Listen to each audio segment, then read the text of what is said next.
At Citi Field in New York, the New York Mets play the San Diego Padres. Well, it's a tradition that dates back to the early days of the New York Mets when the fans get to express their opinions on the field in bedsheet manner. And they brought it back today, Banner Day 2012. Hundreds of fans with colorful and creative banners parading on the field before the game and letting the fans know and letting everybody else know what they think. And, well, everybody thinks that. And a pleasant good afternoon, everybody, and welcome to Citi Field. Gary Cohen and the aforementioned Keith Hernandez with you. Banner Day 2012, the banners have been paraded, and now the Mets will close out a four-game series against the San Diego Padres. Yesterday was a banner day of sorts for the Mets. Johan Santana pitched a complete game shutout, but one thing that's characterized the 2012 Mets is the contribution of guys you just don't expect. Well, yesterday was a makeshift lineup, a day game, and a lot of extra guys in there. What did happen? Boom. Vinny Rattino gets his first major league home run. That was a solo shot in the first.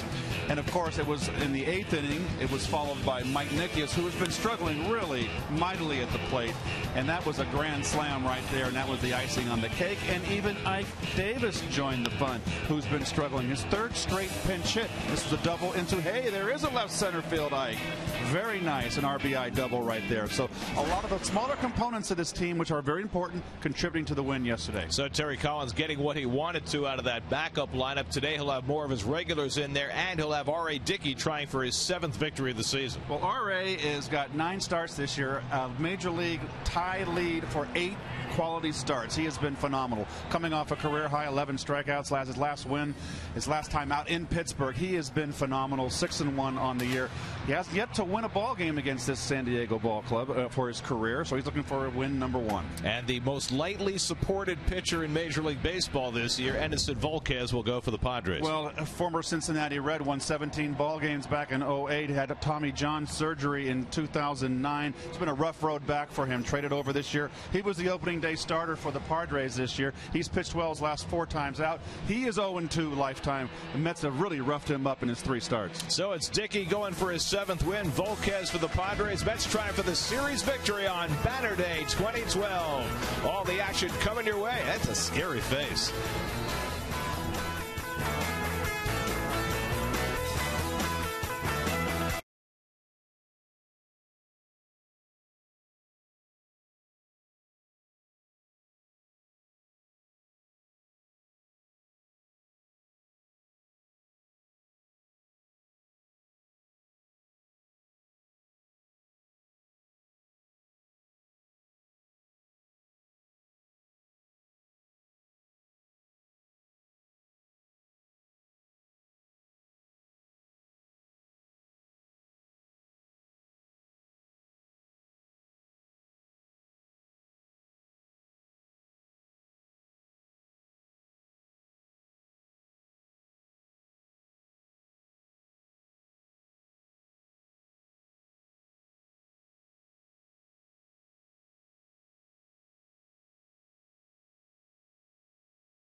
by the Atlantic City Alliance. This Monday's beach viewing party in Atlantic City has been canceled. Visit doatlanticcity.com for details and other events. By AT&T, rethink possible.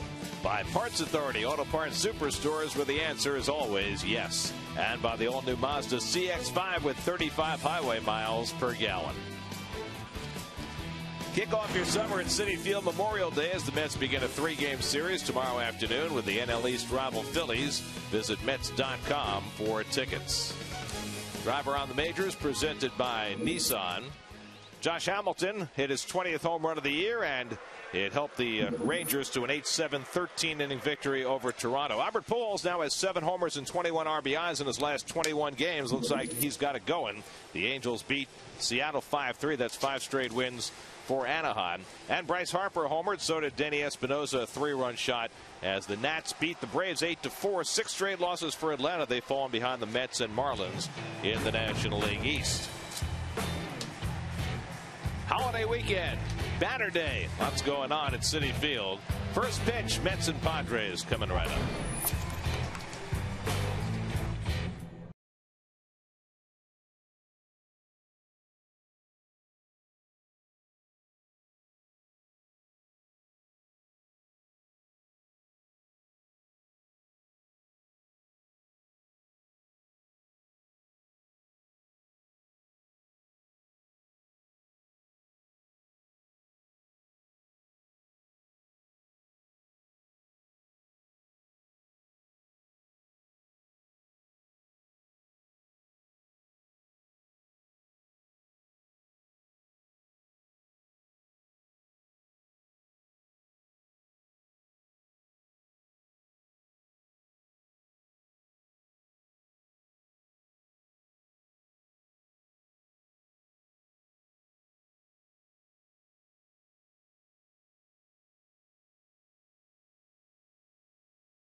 Baseball on SNY is brought to you by Brooklyn Burger, the premium steakhouse burger and the official burger of the New York Mets. Be sure to visit Keith's Grill, where Keith will be there wearing his rubber gloves at Citi Field, located on the field level behind section 132 and the promenade level behind home plate, to enjoy Keith Hernandez's favorite Brooklyn burgers. And a Tootsie Pop to go. You like your Tootsie Pops? Oh, I very much enjoy my Tootsie Pops, but slowly. I know, you're very methodical. I try to follow the rules. It's the Padres starting lineup brought to you by Ford. Cameron Maybin sprained his wrist yesterday, and so Will Venable will play center field for the Padres today. And Blake Tecote gets his second start of the year for San Diego.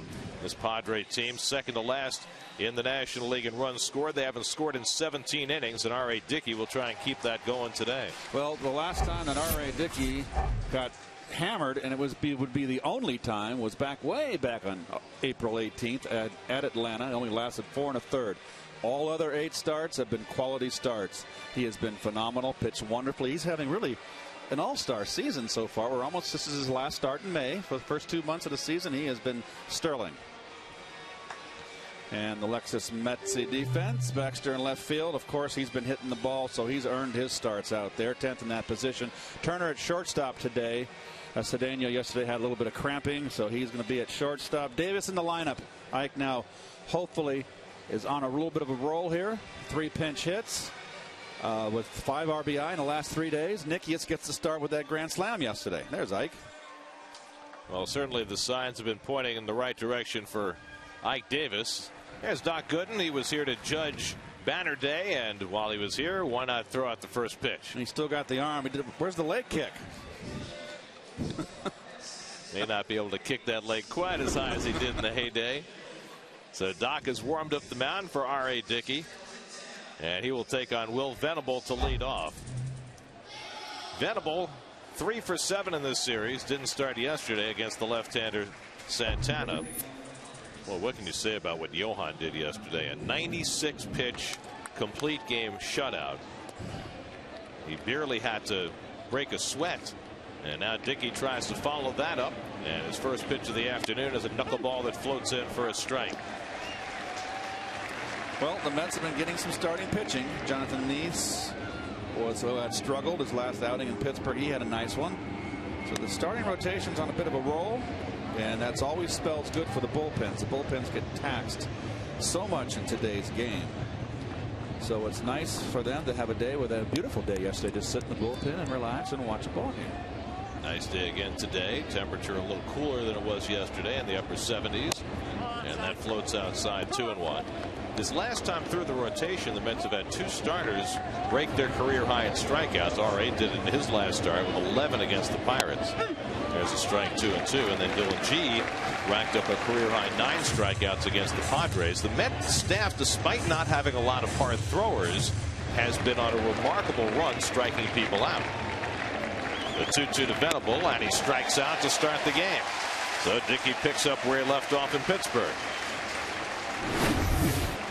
And that start in Pittsburgh, of course, he had 11 strikeouts, which was a career high. His previous high was 10. And R.A.'s kind of settled in now. You know what? You can just sense the confidence. He feels like he's a major leaguer and he belongs. And he should feel like a major leaguer with the year he's having this year. Here's Everett Cabrera, moved up to number 2 in the batting order today. And that one squirts all the way past Nikias to the backstop. 1-0. Cabrera 5 for 11 in this series. He was called up about 10 days ago. Couldn't get a hit his first week back in the big leagues, but he's had a good series, and a fastball from Dickey for a strike. 1-1. Snuck a fastball by him there. He's been throwing his fastball this year about 15% of the time, but that will vary from start to start. He threw it only 8% his last start against the Pirates because he had such a good knuckleball. These are actually ideal conditions for R.A. It's kind of warm, a little bit humid. Not too much wind, no rain. The one bad start he had this year was in Atlanta when he was pitching in the rain. The ball, as he said, felt like a water balloon. But in these conditions, that ball really moves and stays in control. A fastball for a strike, 3-2. And it's one of the stunning things about R.A. this year. He has thrown a strike 69% of the time, which ties him for the National League lead with Cliff Lee. You would never expect that from a knuckleballer. Here's a 3-2, and losing the bat, Cabrera strikes out, and Dickey's fanned the first 2. Not only strikes you out, but he makes you look bad. He did there, certainly. And you can just see hardly any rotation on that ball. Just drop at the last minute. I mean, think about that. You've seen knuckleballers over the years, and generally the one issue they have is with control. But Dickey is just at the other end of the spectrum in terms of being able to throw his pitch for strikes.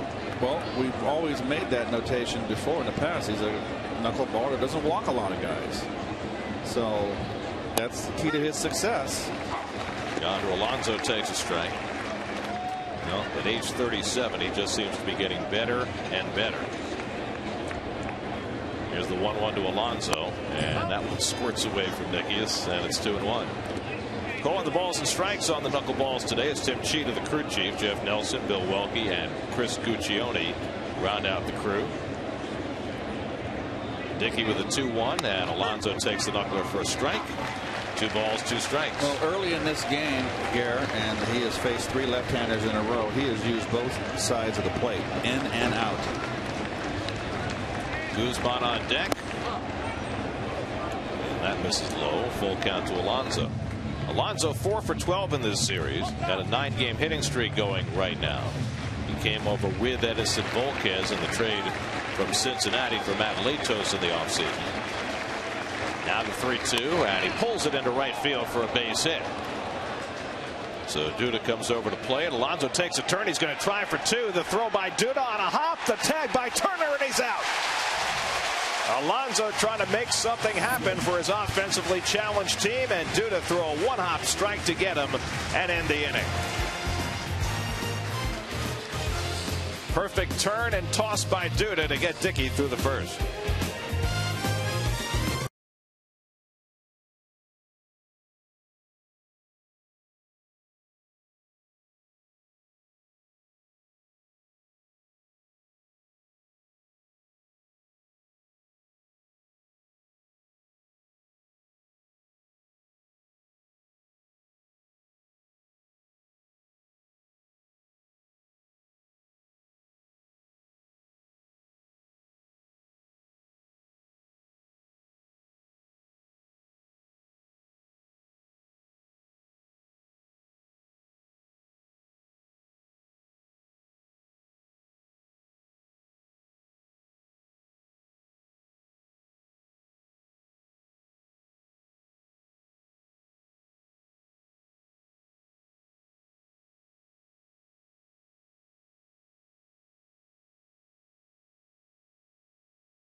This afternoon, 5 left-handed bats in there against Edison Volquez. Mike Baxter back in the leadoff spot where he's done some nice work since moving there earlier this week. Ike Davis in his accustomed spot. Justin Turner getting the spot started shortstop against the 28-year-old Volquez.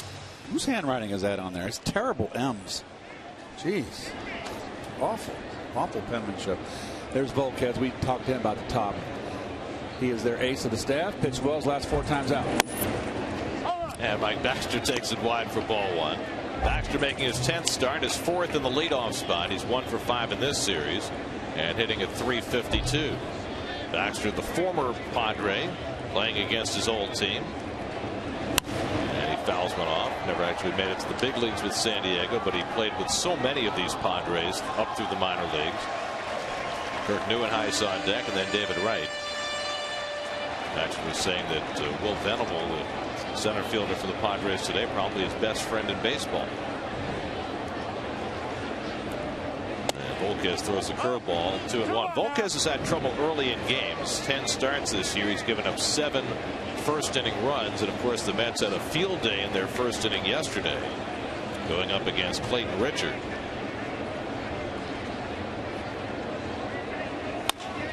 Slow ground ball, and Everett Cabrera plays it and gets Baxter for the first down.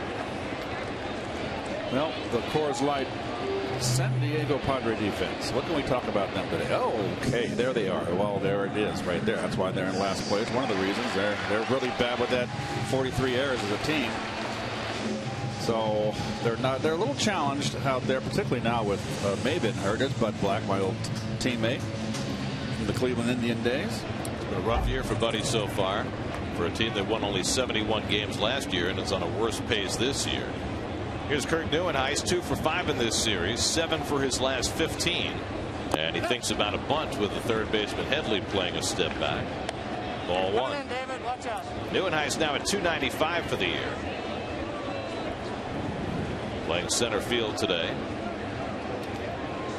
Volquez was traded over from the Texas Rangers and had that really great year in 08 with Cincinnati when he burst on the scene in the National League. Good backdoor breaking ball there. Won 17 ball games in 32 starts. Had 206 strikeouts in 196 innings.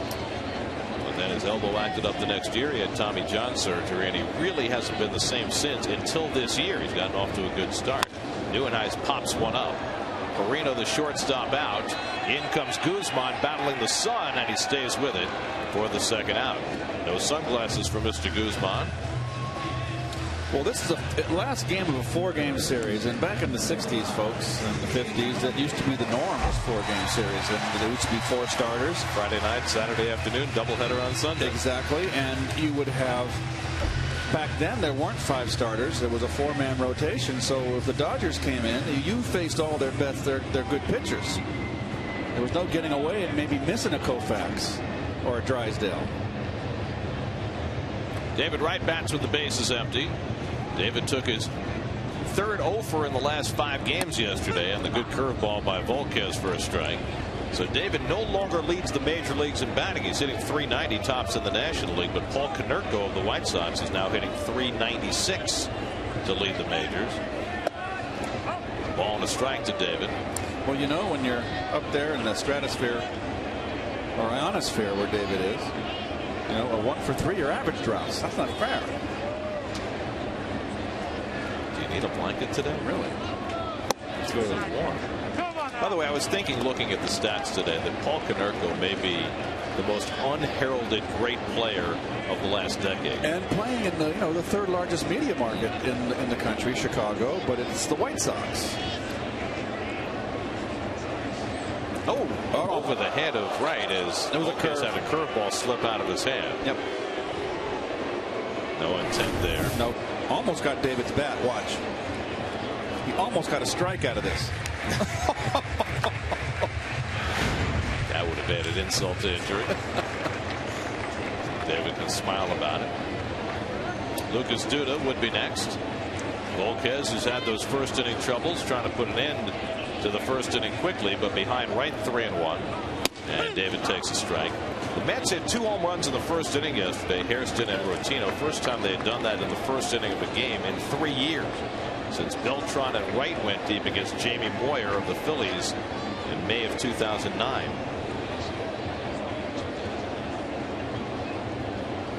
Up high, ball 4, and David draws his 32nd walk of the year.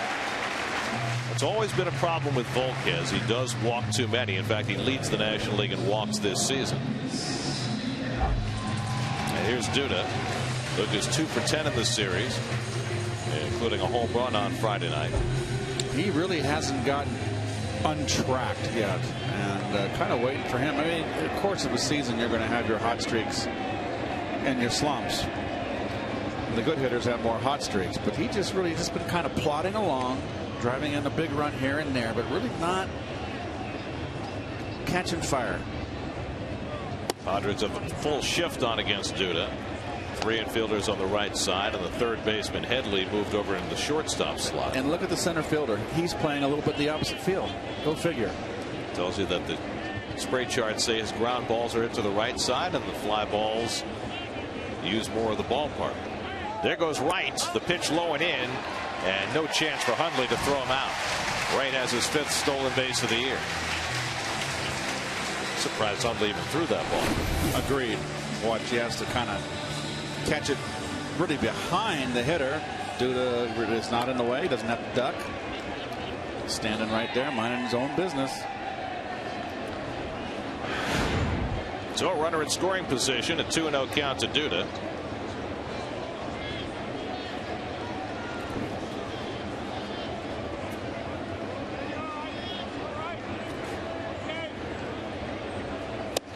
And now Volquez, after walking right, falls behind Duda 3-0. You see the direction of his outfield hits. Still a lot of pull, don't you think? I'd be interested to see where his fly ball outs, though, go, because there are quite a few of those to left field, which is why you don't play the outfield pull. And there you see the shift right there. Marino, the shortstop, right behind the bag, so right can't get too big of a lead. Yeah, they just keep reinventing this game every year, don't they?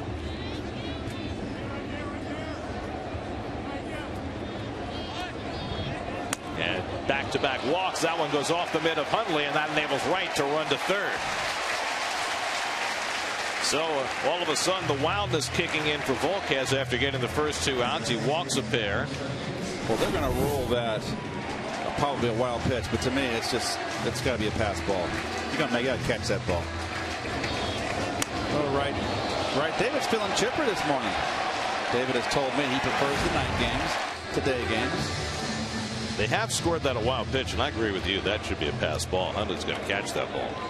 So first and third and 2 out, and a chance for Daniel Murphy, who's 1 for 7 in this series, just 2 hits in his last 26 at bats. But you know what? I would rather not slight to Duda. I would rather pitch to Duda than to Murphy when Murphy's in a slump. When a base hit scores a run. Volquez really having trouble now. 33 walks for Volquez now in 60 innings this year. Almost 5 walks per 9 innings, and that's been pretty much his norm through his career. Yet he's hard to hit, so he generally performs well, and his home runs are down this year because, well, pitching in San Diego, he's pitching in a much better pitcher's park. What's interesting, if you look at Volquez's numbers, he's actually given up more fly balls this year, but because he's pitching in Petco rather than in Great American Ballpark, which is a home run haven, he's only given up 3 home runs this season. He's always worn his hat that way, like a serving platter. Serve a little tea and crumpets on that bill of his hat. 1-1 to Murphy, and he throws a fastball by him. He can really bring it. 1-2. And you don't throw the fastball by Daniel too often. This you just beat. You don't hardly ever see that. So that really shows me right there that Daniel is not on kicking in all cylinders right now.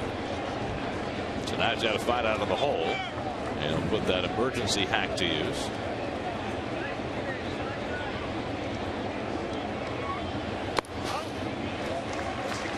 He's getting his curveball over and his fastball over better than that changeup he's throwing. It's a splitter or whatever it is. He has no command of that. Well, Volquez grew up in the Dominican, tried to pattern himself after his hero Pedro Martinez.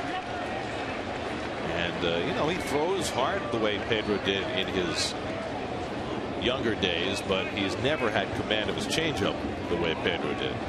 But that is still his out pitch.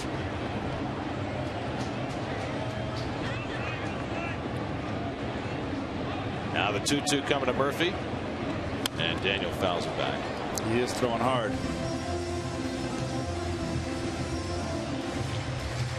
A lot of those Latin pitchers down the Caribbean, particularly Dominican, they just rubber arms. Joaquin Andujar comes to mind. Pedro Borbon in the old days. I'm not being up to date, but Mets Miguel Batista is a great example of that. Look at Benitez, Armando. 2-2 at the feet of Murphy, and it's a full count. So it's a chore here for Volquez. That put-away pitch, that changeup, is just not working for him. And so now Duda will get the automatic start at first base, right at third with 2 out. And for Volquez, who has struggled in the first inning this year, putting this inning to bed has been a chore. We'll see. Throughout his career, it's been a problem. Now the 3-2 to Murphy. And he lines one into center field for a base hit. That brings in Wright with the first run of the game. Duda goes first to third.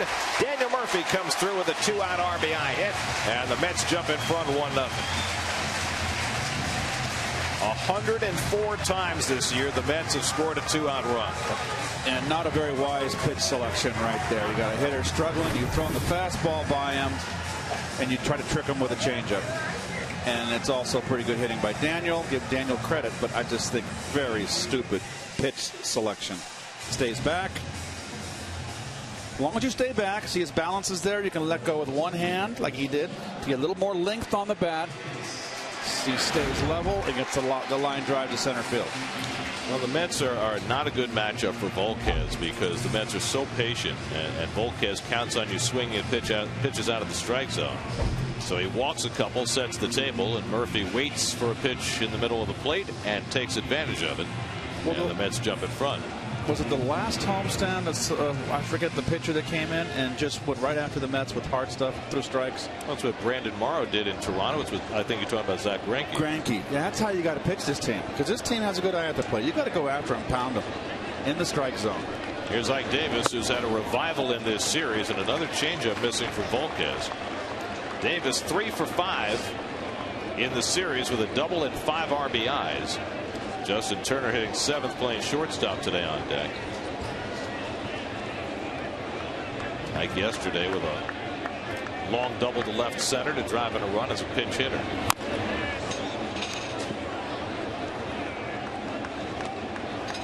It's all about Ike not starting too quickly.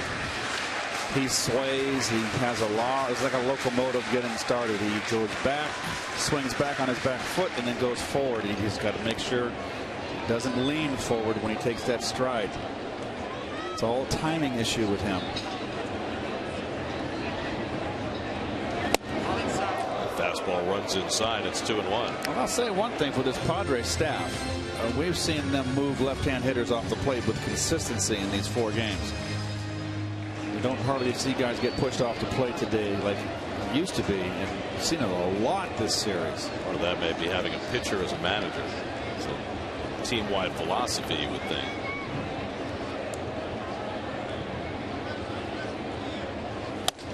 Davis tries to lay off, but he went around.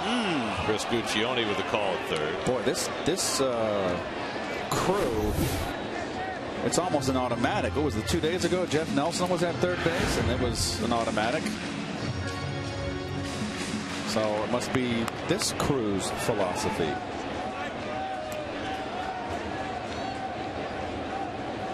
Ring him up. So that brings it to 2-2 to Davis.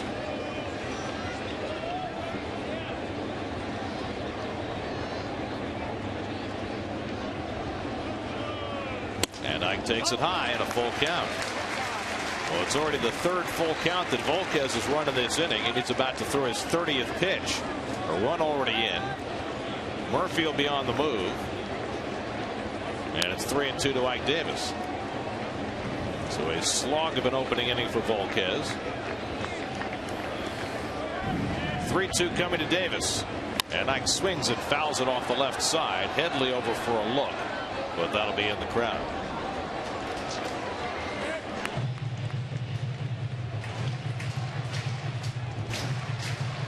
That was a pitch right down the pipe, and Ike has been inconsistent. He's getting better. But when you float your body weight forward, it's like a slice in golf if you open up too quick. Your bat lags behind and you can't square it up, as they say in today's baseball parlance. Murphy runs 3-2 to Davis. Struck him out with a changeup. And Hundley will make the toss to first to complete the putout and end the inning. But the Mets cash a first inning run. Murphy with a 2-out RBI hit, and it's 1-0 New York.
weekend, summertime, there's nobody in the city. It's a great time to be in New York, and you can have fun in New York on a holiday weekend because not everybody can get out of the city. So it's full of people, but you don't have the automobile traffic.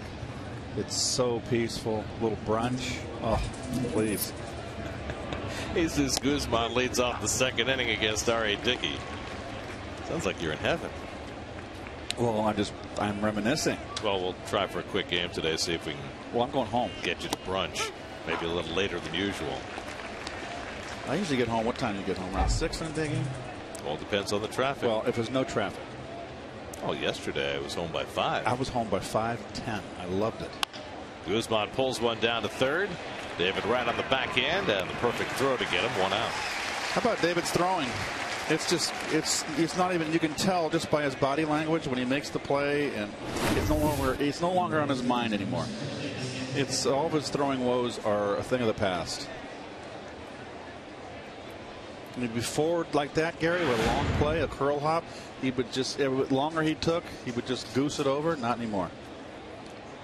There's Chase Headley, who's going to bat right-handed against Dickey, and we've seen this over and over. Switch hitters bat right-handed against Dickey, but the numbers will tell you that left-hand hitters have hit him much harder this year. This one smothered by Dickey. What a terrific play. That ball was by him. He's got to win a Gold Glove, doesn't he? Well, he's got to be in contention. That's for sure. He is so quick. I mean, you got the other guy pitched yesterday as a cat off the mound, Mr. Santana. That's just a fabulous play. And hit slowly enough that there was no guarantee Turner would have been able to throw Headley out if Dickey doesn't make this play.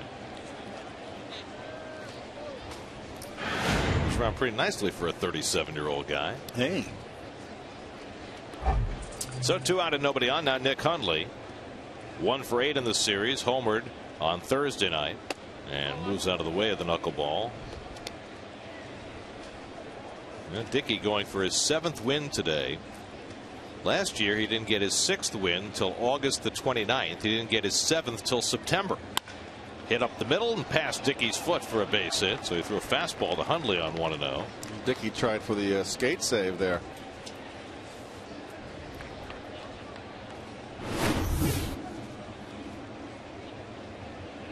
Nice try. Probably kicking himself for the pitch selection as much as the failure to connect with the foot. Or the pitch execution that didn't move. So 2 out and a runner at first. Now Blake T. Cody making his 2nd start, playing in right field with Maben out of the lineup. T. Cody 2 for 12 since being called up, and he takes low and inside. T. Cody was hitting .283 at Tucson, 4 home runs before his recall. Andy Perino, the on-deck batter. T. Cody and his teammate Yonder Alonso were teammates at the University of Miami. Both drafted in 2008. Alonso went in the 1st round. T. Cody went in the 3rd.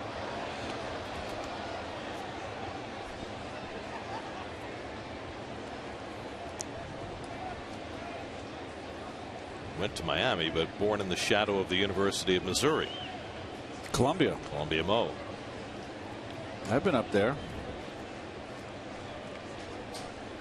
As have I. It's hard to get to. It is hard to get to. It's in the middle of the state. It's on the Missouri River, if I'm correct. I saw an Oklahoma football game there when I was a Cardinal. I went up there in the offseason with some friends and saw OU just put a whooping on them. I remember going there to do a basketball game, flying into St. Louis and driving forever. Top down toward first, a foul ball, and it's 2-2.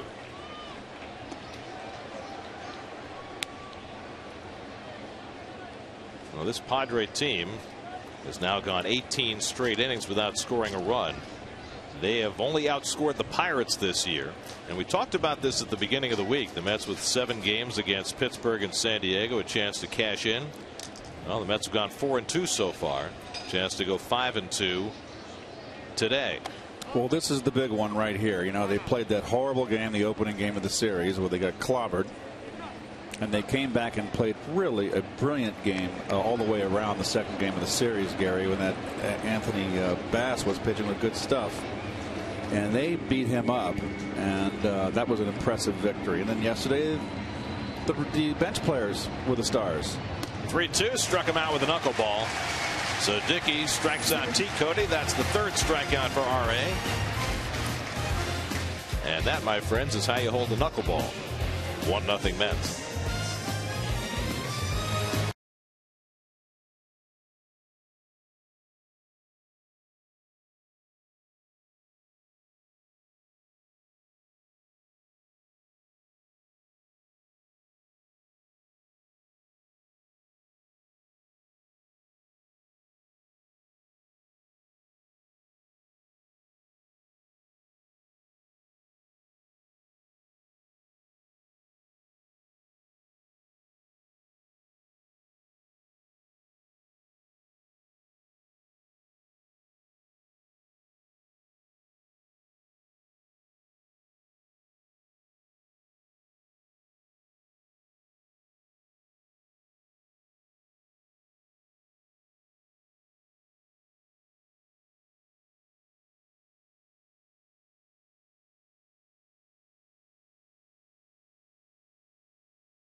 News on Ruben Tejada is not particularly encouraging. He hasn't had a setback, but as Terry Collins put it this morning, Tejada is not healing as fast as he had hoped. They were hoping to have him in a rehab game by tomorrow, but that's not going to happen.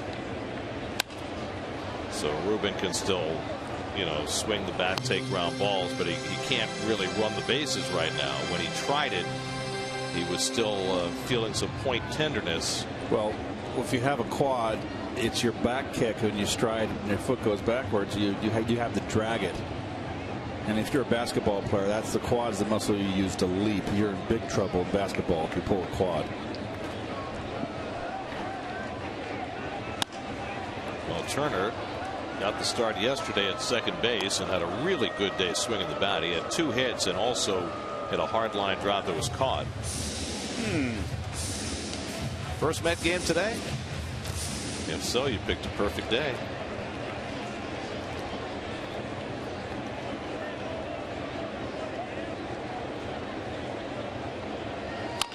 And Turner bounces one foul down to Tim Tuffle. Tuff got the long sleeves on. Yesterday, Tuff was short sleeving it first time of the year. Has he got a tip on a snowstorm or what? Tuffy. Tom Goodwin going with the bare arms. He's giving Tuff. Oh yeah, Tuff booted one the other day. That's right. That's right. They keep scoring, don't you think? Ripped down the left field line, and Turner's got an extra base hit. Well, these last few days, Justin has swung the bat as well as he has all year. A leadoff double to start the Mets in the second. Well, you're a bench player. He's got a big leg kick, doesn't he? Goes down and gets that down and in fastball. But he's a low ball hitter. And when you're an extra player, you just got to do a lot of extra BP to stay sharp. It's a very difficult job. Well, last year Turner was able to play much more than expected, out over 400 at bats, and then late in the year, when he was not playing as much, he was able to, use that to stay sharp coming off the bench. But this year, so little playing time, and only now is Turner starting to get it revved. Well, here's Mike Nickius, who had his most glorious moment as a big league hitter in the game yesterday. Put the game away with his first career grand slam, and the Mets' first grand slam of the season. A lot of firsts yesterday. Vinny Rotino's first major league home run as well. First complete game and shut out by a Met pitcher this year by Santana. There's a good curveball for a strike. Well, here's Mike yesterday. Don't throw it. What I tell you. That was a fastball right down Broadway, and they're working on shortening his stroke. That's the film he's got to look at. He had a nice short stroke in that ball. Pickoff try, but Volquez holds the ball as Marino into the cover.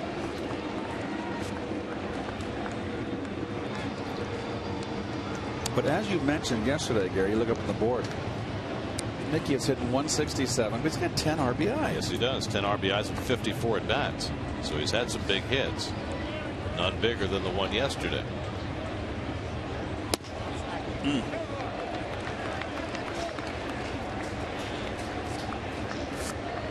Edison Volquez, when he was a youngster, had put in only a little bit of big league time with Texas and got traded to the Reds in the deal that sent Josh Hamilton to the Rangers.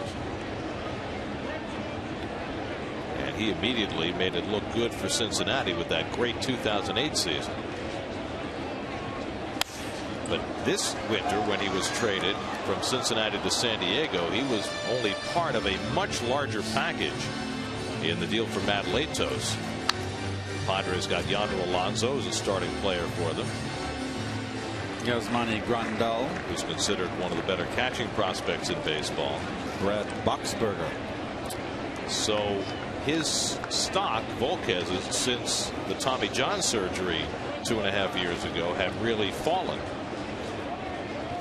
Pulled foul by Nickius, but at the same time, Volquez was the opening day starter for San Diego, has pitched awfully well despite a lack of run support. So I think the jury's still out on which direction his career is going. Well, he's just entering his prime at 28, so this is someone that's had success as a 17-game winner. It's a good gamble right there for the Padres. I thought it was a great trade for San Diego. It's so much upside to it. Nickius pops one up. Who's going to grab it? Shortstop Perino out to call, and that's the first out of the inning. So Turner at second and one down. Dickey coming up to bat, and we'll check out today's AT&T trivia question. 3 Padres starters who've lost no-hitters in the ninth. Remember, the Padres, like the Mets, have never thrown a no-hitter. Padres began play in 1969, 7 years after the Mets did. Were they the only team that came in, or was there a team also that came in with the Padres in '69? It was I forget. Kansas City Royals, right? 69. And the Expos and the Seattle Pilots. Oh, where have I been? 4 teams. That's right. Came in that one year. Ball 4. Dickey takes a rip. That's the year the divisional play started in baseball, 1968. There were 10 teams in each league, and you could finish 10th. Right, and then the Seattle Pilots went to Milwaukee, became the Milwaukee Brewers. Right, after 1 year in Seattle. There was just too much rain there, and April was you could forget it. Well, they had a horrible stadium. They had 6 stadium where they played in Seattle, and they didn't have a whole lot of money, and franchise was sold to Bud Selig and his group right before the 1970 season began. They really had to scramble in Milwaukee to get County Stadium ready. It had been sitting dormant for a few years since the Braves had left town. That was a horrible infield. When I played the World Series in County Stadium, which was a big thrill to play, where Eddie Matthews played, Warren Spahn, Hank Aaron, my idols growing up as a kid, pick off, move easily back. It was such a terrible infield. It was awful. There was a slope in front of the cutout on first base. There was a little valley that broke, kind of went down towards home plate. It was awful. I got 3 bad hops in the 3 games that I played there. It was frightening. 0-2 to Dickey, and the curveball fouled off. It is amazing the progress that the science of groundskeeping has taken over the last 20-30 years. Everywhere we go today, we hardly ever see a bad hop. And I'll say one thing, old Shea was a great infielder. The grounds crew there kept that. I had complete faith in that infield. There were some bad infields when I played. San Diego and Atlanta were horrible infields. But then San Diego made an improvement.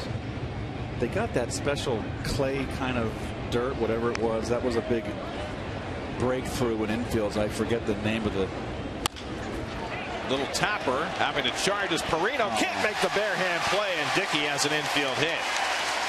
Well, he might have had time to glove it with R.A. running down the line. Well, I tell you, Garrett, now 3-game series, you find out why teams are in last place. This is not knowing your runner. There's no reason for him to make this play. He could have gloved it. It's the pitcher running. And R.A. really wasn't running that hard down the first base line. So that's mental errors, and last place teams tend to do that. Scored a base hit for Dickey, his 3rd of the year. And so the Mets, who cashed a run in the first inning, have 1st and 3rd and 1 out here in the 2nd. And a chance for Mike Baxter, who grounded out his first time up.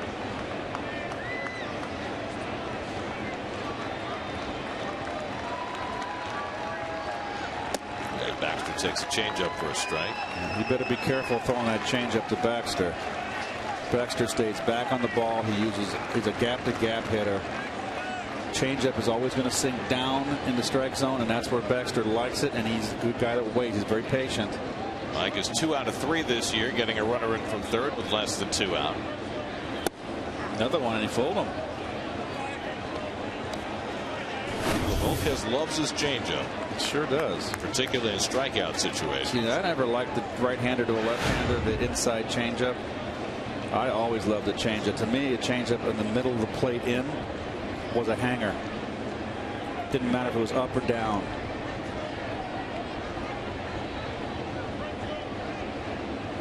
And he threw him 3 in a row, and he strikes out Baxter for the 2nd out. Well, I stand corrected.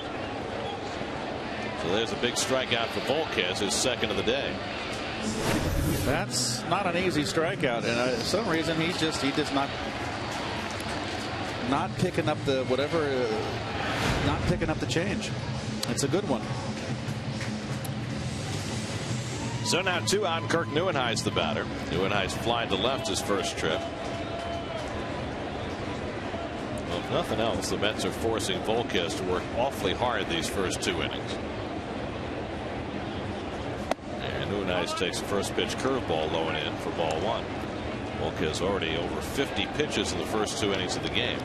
Walked a pair, gave up a run-scoring hit to Murphy in the first. He's given up the double to Turner and the infield hit to Dickey here in the 2nd. Yeah, well, he already should be in the dugout right now. The bad play by Perino at short on Dickey's slow roller.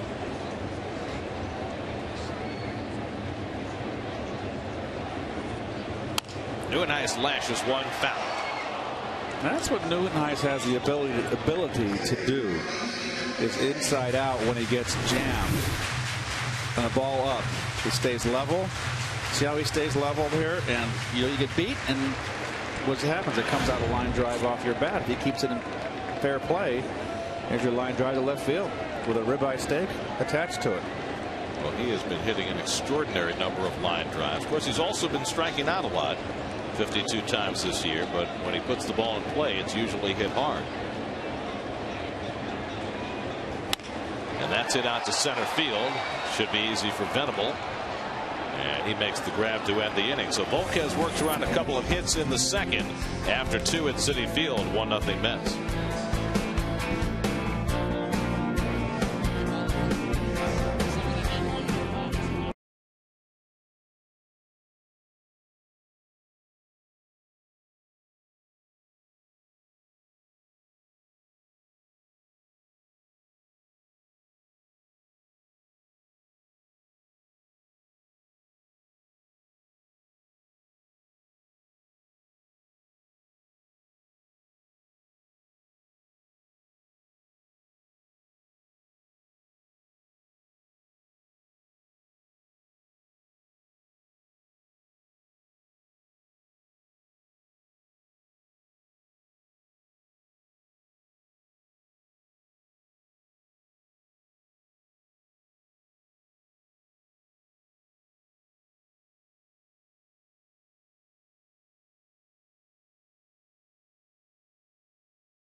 Where today?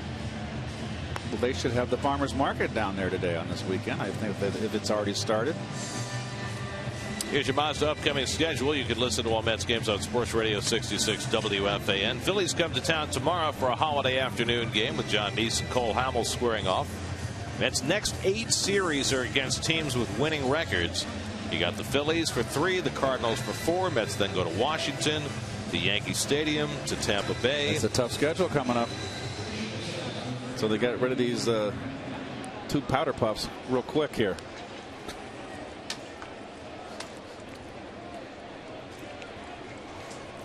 I don't think I can even go on from now. Andy Perino leads off the 3rd inning for San Diego, and he takes a knuckleball for a strike. Perino 1 for 8 in this series, hitting just 167. And unlike Headley, this switch hitter will bat left-handed against Dickey, and he takes the hard knuckleball for a strike, 0-2. Perino, then the pitcher Volquez, and then Will Venable here in the 3rd. Padres have now gone 19 innings without a run. And a weak ground ball, easy for Murphy. 1 out.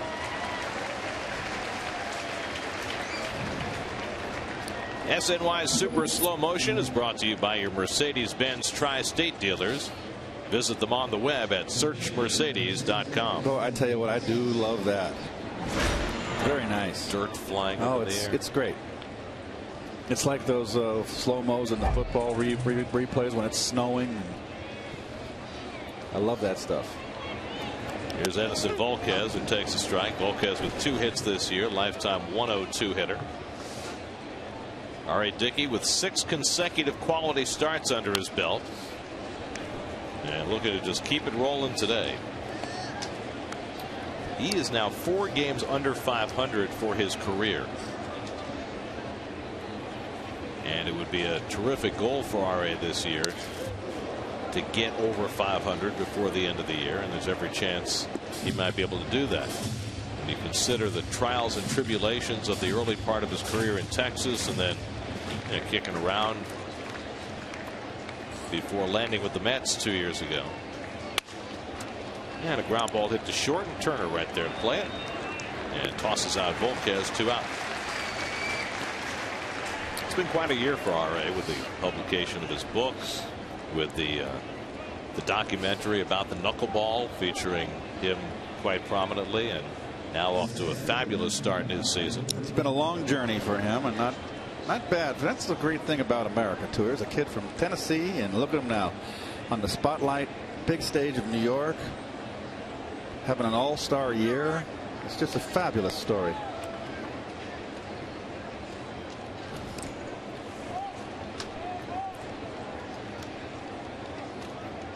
So with 2 out and nobody on, Will Venable will bat. Venable struck out his first time up.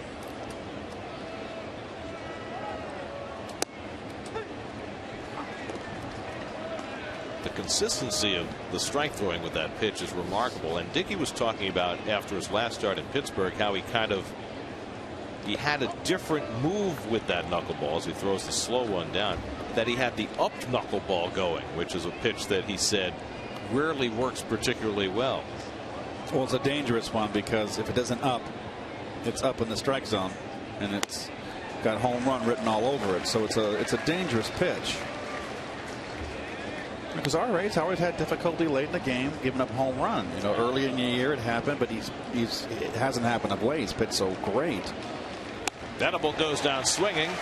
That's 4 strikeouts for Dickey, and he has his first 1-2-3 inning of the day. 1-0 Mets in the 3rd.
Third at Citi Field, the Mets with a 1-0 lead.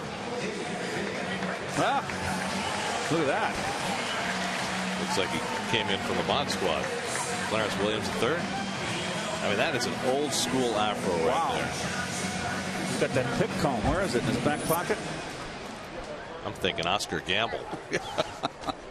Remember Oscar Gamble? Oh, of course I do. How can I not forget him? That was maybe the best baseball throw back in the day. David Wright walked, stole a base, scored a run in the 1st, and he takes a strike from Edison Volquez. Wright, Duda, and Murphy up for the Mets in the home 3rd. Volquez just hoping for something a little easier after 2 very difficult innings. There you got old school and new school side by side. And a good curveball from Volquez puts Wright in an 0-2 hole. Volquez walked 2 in the 1st inning, gave up a run.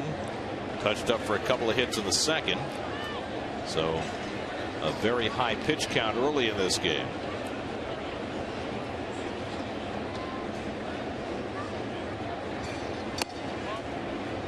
He loves his changeup, is right. Well, he threw 3 in a row to strike out Baxter in a big spot in the 2nd when the Mets had a runner at 3rd and 1 out.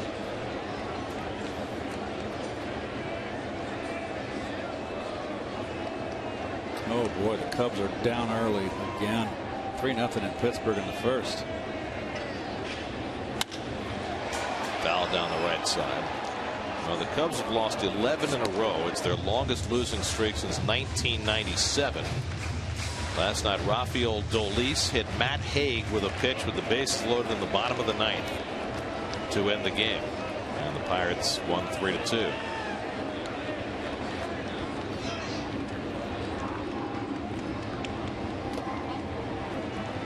Well, the manager of the Cubs is, gosh almighty, was it Dale Swaim? Yep. He's got to be every day is a blooper film for that team. They're in the standings of the NL Central. The Reds have blown by the Cardinals to take over the lead in that division. Brewers are not the same team without Fielder. And Fielder is just starting to get it going a little bit for the Tigers. He had a 4-for-4 night last night. He's still got 28 RBIs, but you're right. Cabrera's having the fantastic year. But the Tigers have really underperformed. They're 2 games under 500. Everybody was expecting them to blow that division away. It hasn't happened yet. I still think it's going to happen, though. 3-2 to right is top toward third, and Headley comes in to grab it. The overhand toss gets right, one away.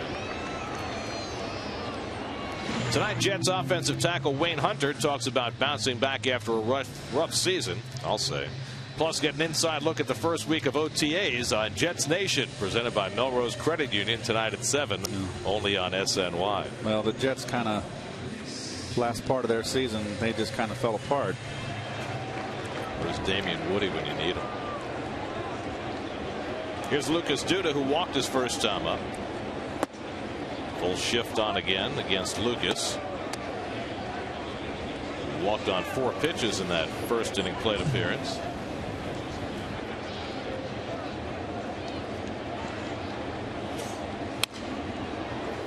That's his pitch right there. That's the one he should never let pass. A little tardy. You saw the defensive alignment, the whole right side of the infield covered with Padres. Short second baseman and first baseman got that right side completely covered.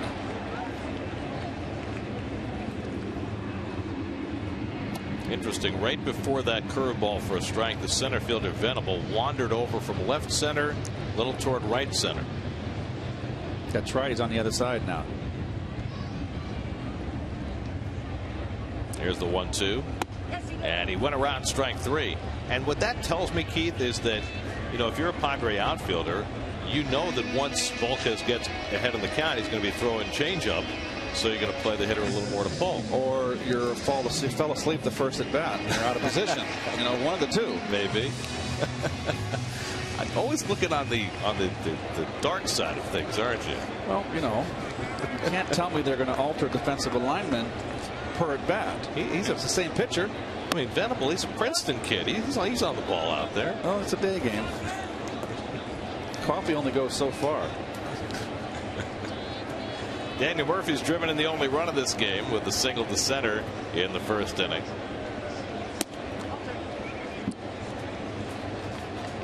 Let's answer our AT&T trivia question. We asked who were the 3 Padres who carried no hitters into the 9th inning. Yes. Steve Arlen. Oh my gosh. Chris Young, who's making his comeback for the Mets this year, and Andy Ashby. There's a strike. By the way, Young's next start is going to be Thursday for Buffalo. He made his most recent rehab start for St. Lucie, so Young moving up on the list. Mr. Seaver. He knows all about 9th inning no hitters getting broken up. 3 of them as a Met. The culprits. Everybody remembers Jimmy Qualls. He broke up the perfect game in '69. But Leron Lee with the Padres broke up Seaver's bid in the 9th inning. And then Joe Wallace at Wrigley Field, although that was broken up in the bottom of the 9th of a scoreless game. So even if Seaver had gotten through the 9th, he wouldn't have completed a no-hitter at that point. Here's ball 4, and Murphy's on with a 2-out walk. Third walk given up by Volquez as he continues to be plagued by bases on balls. And the thing about walking so many, if you're Volquez, it's just hard to pitch deep into games because your pitch count so regularly gets run up. And also, when you walk a lot of people, I'm sorry, your players out there playing every day aren't going to be so footloose and fancy free and on their toes, particularly in a day game.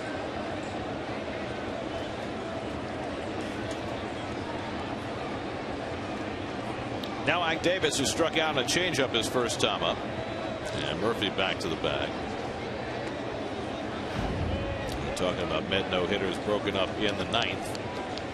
Gary Gentry, David Cohn, more recently Tom Glavine and John May. May, of course, that second to last day of that '07 season. A brilliant performance broken up by Paul Hoover. Murphy runs, and Hundley's throw is too late. And Murphy has a stolen base, his third of the year. Good time to do it. Volquez threw over. But Murph went on the next pitch, got a good curveball to steal on, and he beats it. Well, Nick Hundley, the Padres catchers, had to throw to second base more than anybody else in the majors this year. It's 52 stolen base attempts now against Hundley. He's thrown out more runners than anybody else, but he's also given up the second most stolen bases, 33 now. Only Jonathan Lucroy of Milwaukee has had more stolen bases against him. And I don't know what that tells you, except that the opposition has been keen to run against a Padres staff that may not do the best job holding runners on. 0-2 to Ike Davis. Oh, not that high.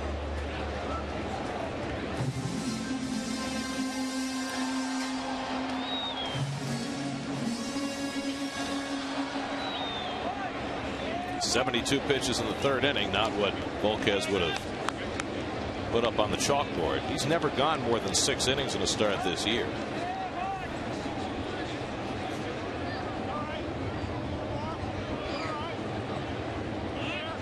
Now the 1-2, and another fastball that misses badly.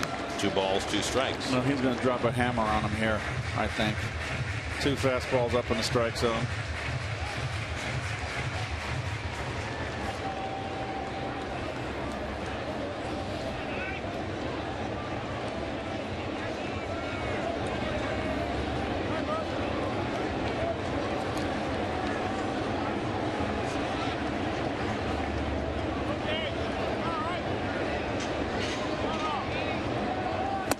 Wow.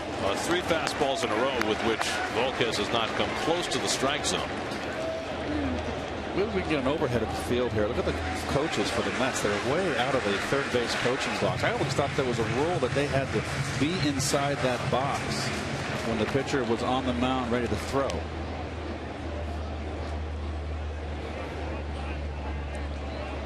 You could hear Tuffle here saying, "You're all right, you're all right." He's helping out the runner at second.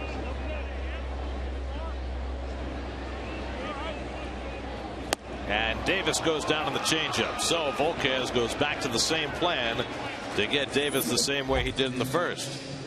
Still 1-0 Mets.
Suspense in the revival of Banner Day today. Nice mustache, Keith. Well, you know what? One thing about the mustache, it goes across gender lines. It looks good on anybody. Meanwhile, getting racy with Mr. Met. How about that? Everett Cabrera leads off the 4th inning. Well, there's a lot of imagination out there among Met fans, and they've had 16 years to get those banners ready since the last Banner Day. Let's check in with Kevin Burkhardt. Kevin? Oh, I found a member of the '69 Mets. Gary Art Shamsky is here. And before we talk about that magical year, you're here for a good reason today. Angelman syndrome, which I've honestly never heard of, but you have this big benefit out here in the suite trying to raise money. Tell me what you're trying to do here today, Art. Well, we're trying to make awareness for Angelman syndrome. It's a devastating disease for little babies. And one of the beautiful little girls, Lyra, is here today, and we took her on the field earlier. Had some of my friends and teammates here at Crane Bowl. Rusty Staub came by and stopped by. Gil Hodges Jr.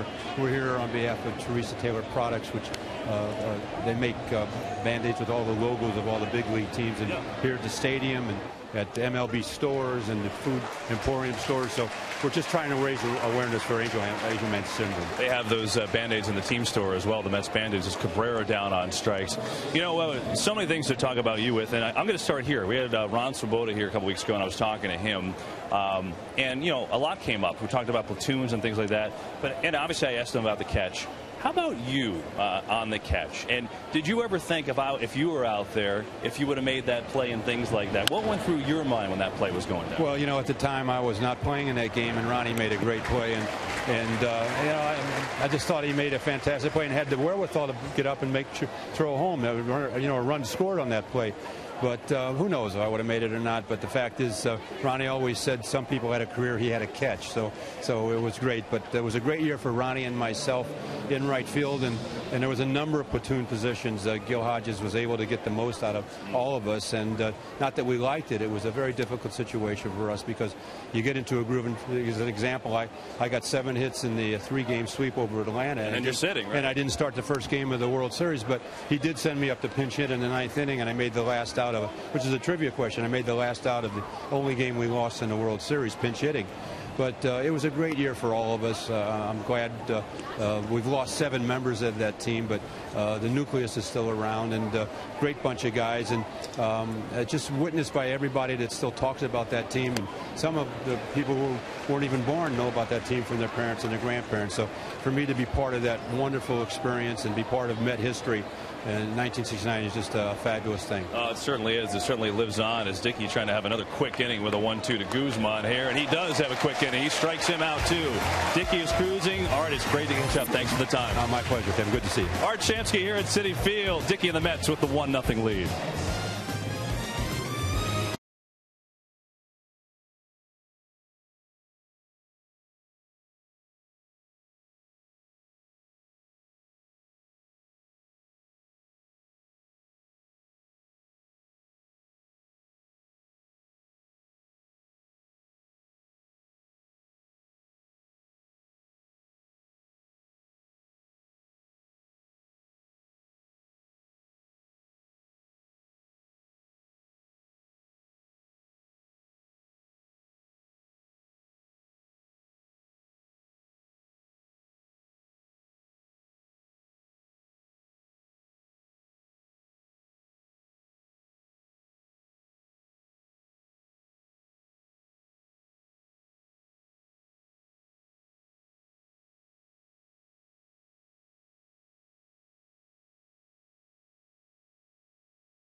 Today's Twisted But True Fact is brought to you by Twisted Tea Hard Iced Tea. What do we got?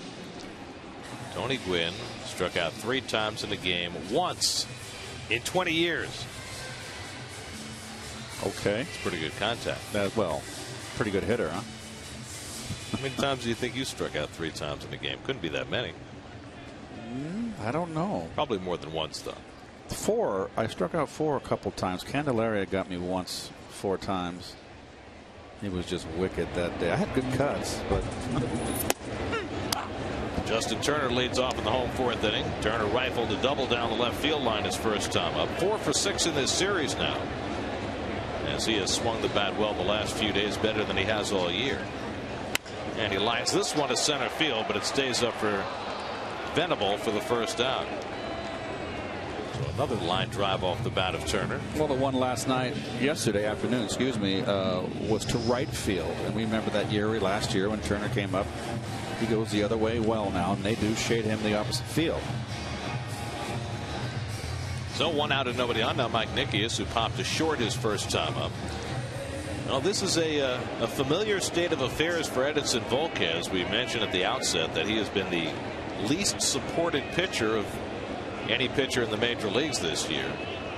Padres have averaged 2 runs per game in his starts. One of the reasons he's 2-4 on the year, despite pitching pretty well. And here they are being shut out by R.A. Dickey so far this afternoon. 2-0 to Nickius. Padres now have not scored a run in 21 consecutive innings. I guess as a starter, all you can do is do your job. It's right. It's like trying to hit the 8-run home run. You know, can't do it. You know, it's all those baseball cliches. You know, stay within yourself. There's only so much that you can do. All he can do is go out there and try to run goose eggs out there, pitch by pitch. He can't hit for the club. And there's been a tendency in baseball over the last few years to look at wins and losses with a lot less importance than used to be the case. Nice play by Headley going behind the bag. You know, stats such as, you know, whip and strikeout to walk ratio have become more important in the baseball parlance as far as, you know, front offices are concerned and such, and voters in Cy Young balloting. But at the end of the day, pitchers still care about wins and losses. I hate the term today. I just want to give my pitch long enough to give my team has a chance to win. That's baloney. That's second fiddle. Out there pitching to win. Go 9. Give my bullpen a rest. You got to be the best you can be, not this. Oh gosh, I left the game with 3-3. I gave my team a chance to win. Give me a break. Sorry, I got a little emotional there. No, that's okay. I mean, the fact of the matter is that the complete game has become a dinosaur, and the Mets, of course, had a Tyrannosaurus on the mound yesterday. And Dickey bangs one off his foot.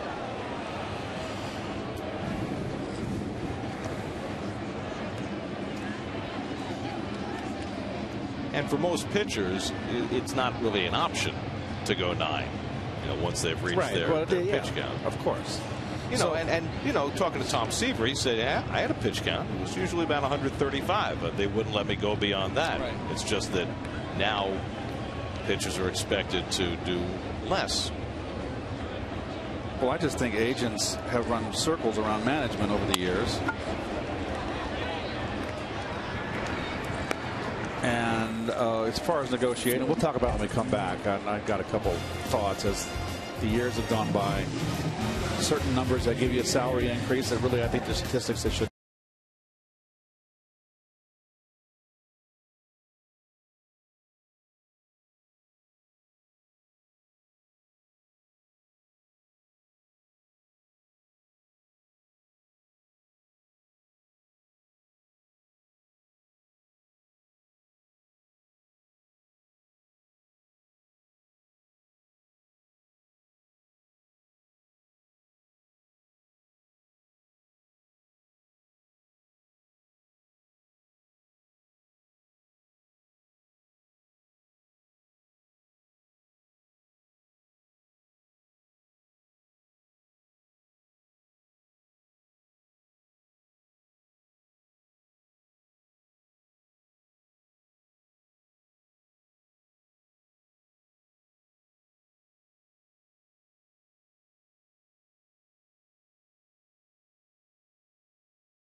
Tonight it's a one-on-one with Mike Nickius here about the preparation that goes into being a major league catcher. Plus, get an inside look at Bobby Parnell and the adjustments he's made this year on Mets Weekly, presented by WB Mason, tonight at 6 p.m. only on SNY.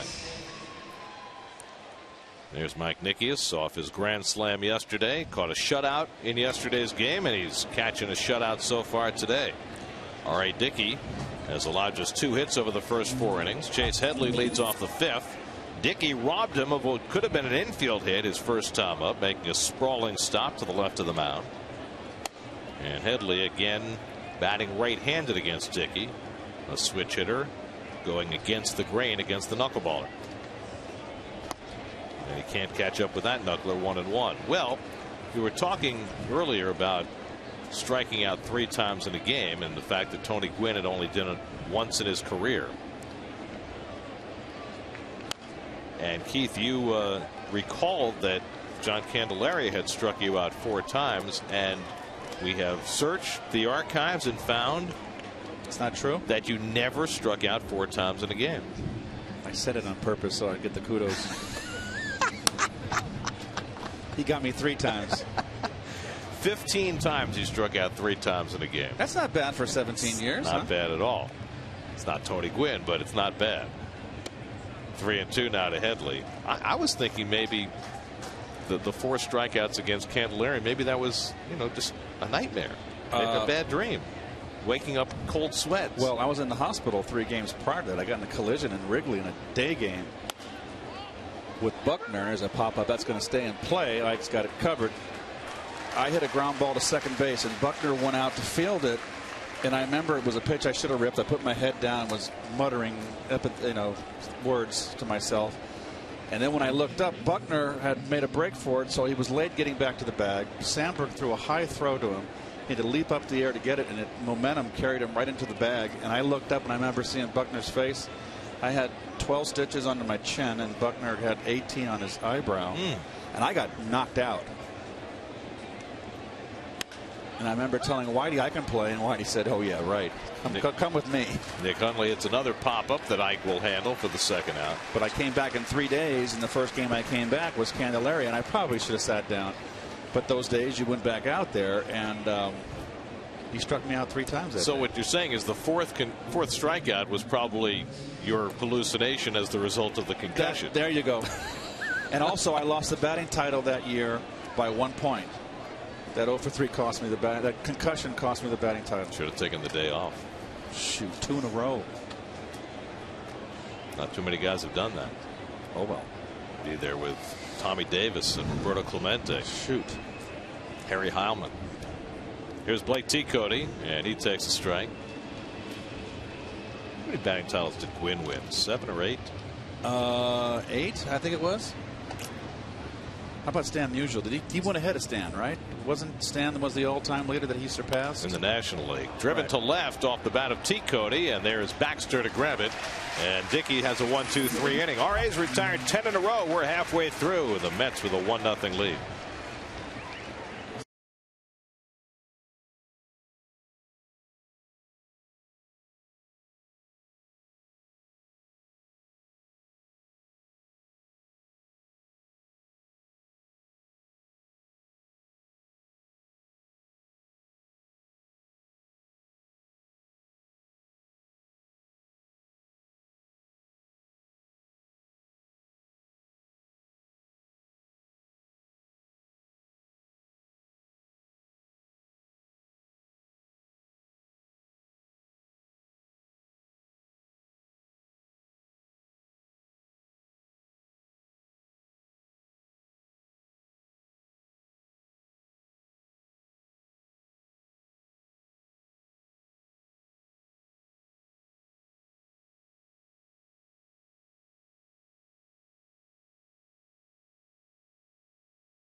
week in New York, and we've seen plenty of naval officers here in town. Well, that's some serious brass right there. He's got 4 bars. Yes, sir. Aye, aye, sir. Oh, it's true. Sorry. I should know that. My dad was in the Navy. A vast G, matey. We were Navy kids growing up. Love the white dress uniforms, don't you? Mike Baxter takes one to the left field line, and he's got himself a base hit, and that'll roll back to the corner. Baxter to second, holds up there with a leadoff double. Well, there's an adjustment made. In-game adjustment, folks. Remember, the last at bat struck him out on 3 changeups. Sets up away. This time it's a fastball, but you see, you're set up away. He threw me 3 off-speed pitches and got me last time. I'm going to go up the middle, and that means you can look fastball, adjust to the changeup, and if you get a fastball, you rip it down the line. Nicely done. Mike Baxter has turned into a doubles machine. That's his 10th double. He's only had 57 at bats. So he has a slugging percentage well over .550, despite the fact he hasn't hit a home run. Kirk Neuenhuis has been up twice, flied out both times. And the corners are in against Neuenhuis as though they're expecting him to bunt. Could be. You got to respect it. And he pulls one foul. Well, there's the contact. Look at the eyes right on the ball. Look at the stride in. Shoulder in. Very nice. Textbook. That's how they taught him at Archbishop Malloy. Jack Curran, the longtime baseball and basketball coach there. A legend at Malloy. And that one skips away from Hundley, and over to third goes Baxter.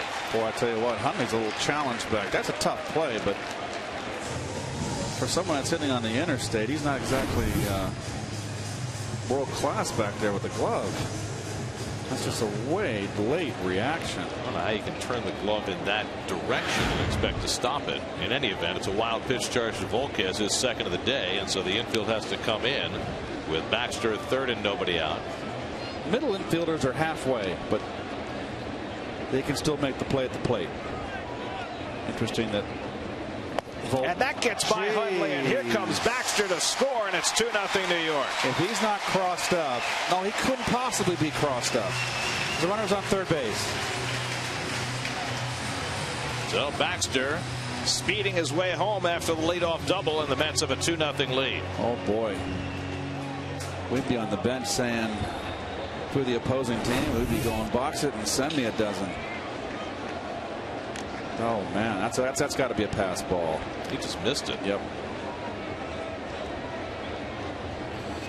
And they will score at a pass ball, enabling the run to score. So a wild pitch and a pass ball bring Baxter in from second. 2-1 to Neuenhuis with the bases empty, and a good changeup by Volquez. 2-2. Wow, back to back. Well, that's 2 wild pitches and a pass ball for this battery today. Which I think it should be two wild pitches. I mean, 2 pass balls, Gary. And that one gets behind Hundley, but he recovers in time to throw out Neuenhuis and complete the strikeout. I mean, normally this is what you see when R.A. Dickey is pitching, but Mike Nikias has been flawless behind the plate today. Boy, oh boy. Meanwhile, Hundley on the other side catching a conventional pitcher, unable to make connections. It's like someone gave him a Mickey Finn. Never heard of that term? I know what a Mickey is. I'm not sure what a Mickey Finn is. Mickey Finn is someone give you a drink with something in there to knock you out. I can't believe we're even saying Mickey. It's David Wright, who's walked and grounded out 0 for 1. And it takes ball 1. I'm not going to get in trouble today, am I? No, I'm actually in a good mood.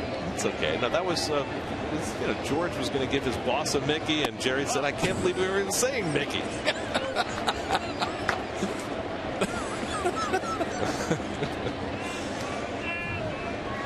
Volquez behind on right, 2-0. And he grounds one toward the hole, getting in front of it, Perino, and makes the long throw right on target. So David working on a 3rd straight hitless game, no matter the way the Mets are playing around him right now. carried this team for so long. Terry Collins made that point after the game yesterday. He said, you can't expect the guy to carry us every day. No, you're going to have your ups and downs. So 2 out and nobody on. Now Lucas Duda, who's walked and struck out. And again, they will put on the full shift against Lucas.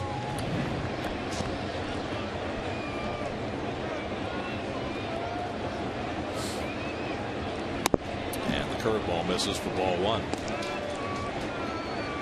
In St. Louis this afternoon, a matchup of erstwhile aces, Roy Halladay and Adam Wainwright. Halladay just gave up 4 in the bottom of the first. He's been struggling. He really has. I mean, Wainwright had pitched a great game his last time out, but he had been struggling until then. Of course, he's coming back from Tommy John surgery, missed the whole year last year, so he can certainly be excused. But Halladay has been very human this season. Gotti and Molina hit a grand slam off Halladay in the first inning today for that 4-0 lead. Duda hits one out to center field deep. Back goes Venable. He'll have room on the warning track and makes the catch a step from the wall. So Duda gives it a ride to dead center. Mets get a run off the misadventures of Hundley, and it's 2-0 New York.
Santana had a stretch where he retired 16 batters in a row. Today, Dickey working on a stretch where he's retired 10 Padres in a row. And you see he's kept his pitch count down. Andy Perino leads off in the 6th inning and takes the knuckler outside for ball 1. The pitcher Edison Volquez due up next. He's at 98 pitches right now, and it looks like they're going to leave him into bat. 1-1 to Perino. Let's see, yesterday Santana was at exactly 60 pitches through 5 innings and wound up throwing a shutout with 96 pitches for 9. Now Volquez going back to talk to his manager, and was fouled off Nickiason back, and it's 1-2. There are your city probables for the upcoming series with the Phillies. Left-handers tomorrow night, Neese and Hamels. Jeremy Hefner makes his second start against Joe Blanton Tuesday night, and then the rhyming couplet of Lee and G on Wednesday. How about Lee without a win for the Phillies? And getting a little angry at his center fielder. And they got an old jawing match in St. Louis 2 nights ago. Victorino and Lee. Victorino misplayed a fly ball, lost a fly ball early in twilight. So all's not well in Philly land. They've been struggling. Well, they've won 4 in a row now and taken advantage of the struggling Cardinals. And Last night, Kyle Kendrick threw a complete game How about shutout. that? Yep, and first of his career. Less than 100 pitches. He just cruised. Dickey with the 1-2 to Perino, and he struck him out, but it gets by Nickius, gets back to the backstop and recovers it in time, but Davis has to come off the bag, and Perino is safe. Now, that's the first knuckleball that's gotten past Nickius today, and it comes in a bad spot because it enables Perino to reach first on the strikeout. Well, this is the sailor. It sailed on him. Yeah, that's the one he was talking about that worked so well for him in Pittsburgh with the updraft. He had him with the good throw. Is that going to be a pass ball? Yeah, they're going to call it a pass ball. Okay. I mean, Nice. you can't assume he's going to be able to make a perfect throw from where he threw it from. What a great shot that was right there. Well done, camera crew. So it's the 7th strikeout for Dickey, but it snaps his string of 10 in a row retired. And now Volquez will stay into bunt. Grounded out to short his first time up, and he takes a strike. Remember, Volquez had to throw so many pitches the first 2 innings, so he's at 98 through 5. But Bud Black wants to squeeze another inning out of him, so he'll let him bat here.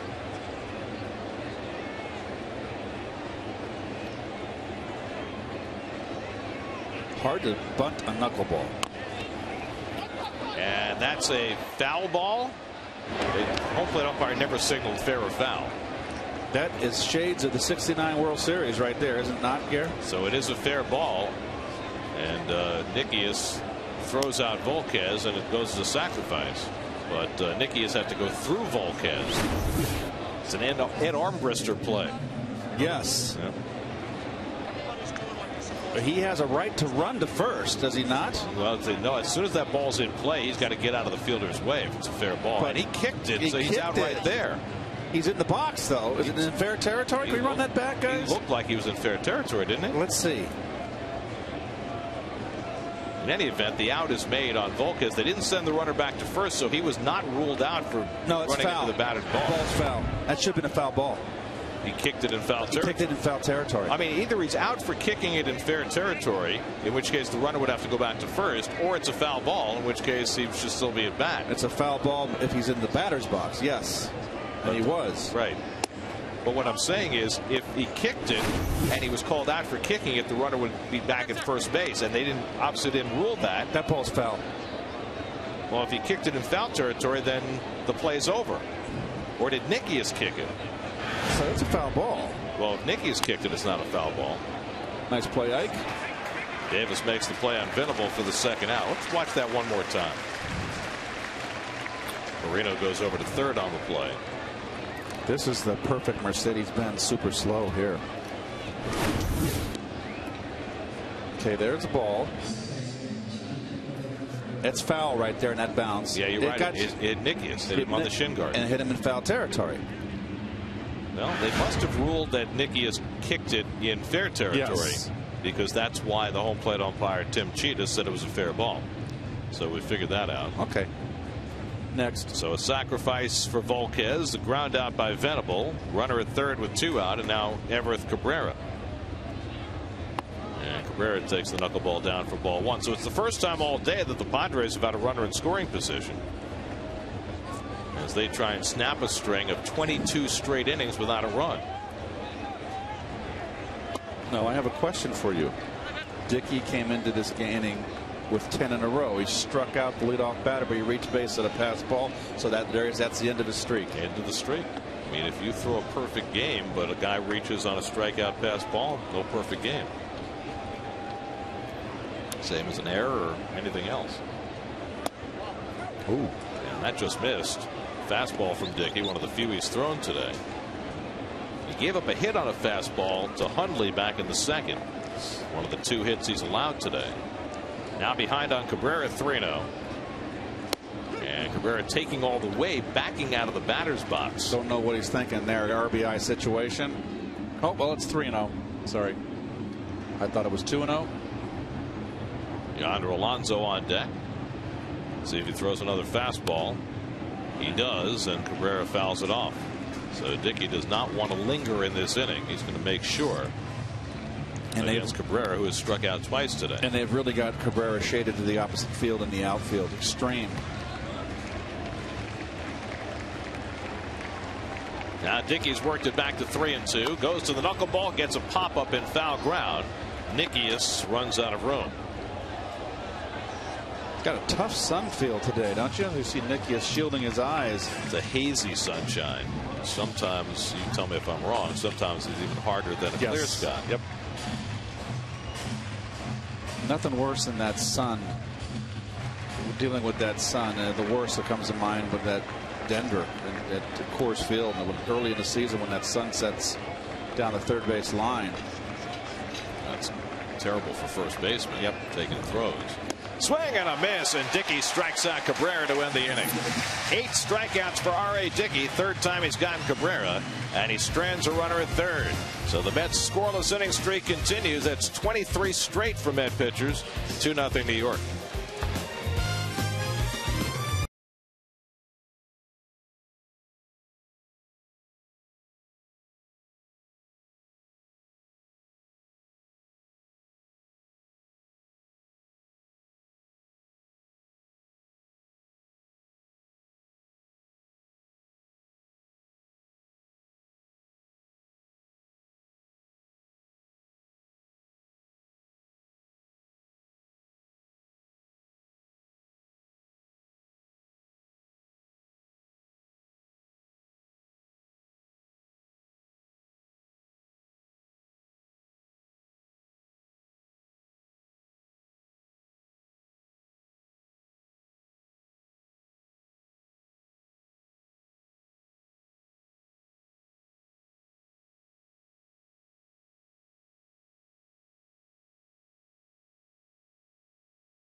With a 2-0 lead. Daniel Murphy, who's been a big piece of the Mets offense today, leads off in the home 6th against Edinson Volquez. Murphy singled in the first run of the day back in the first. And Volquez misses badly for ball 1. Well, the two guys talking it over. Probably talking about that sailing knuckleball, Gary. The one that got away on the strikeout. Murph's a little bit of a sweeping his bat right now. He's not really. He's got a little bit of a sweep to it, and that's why he's not squaring up. Really concentrate on that down hand, his right hand. Accentuate it, get it through. And no swing, says Chris Guccione. Wow. That's the first one of this series, I think.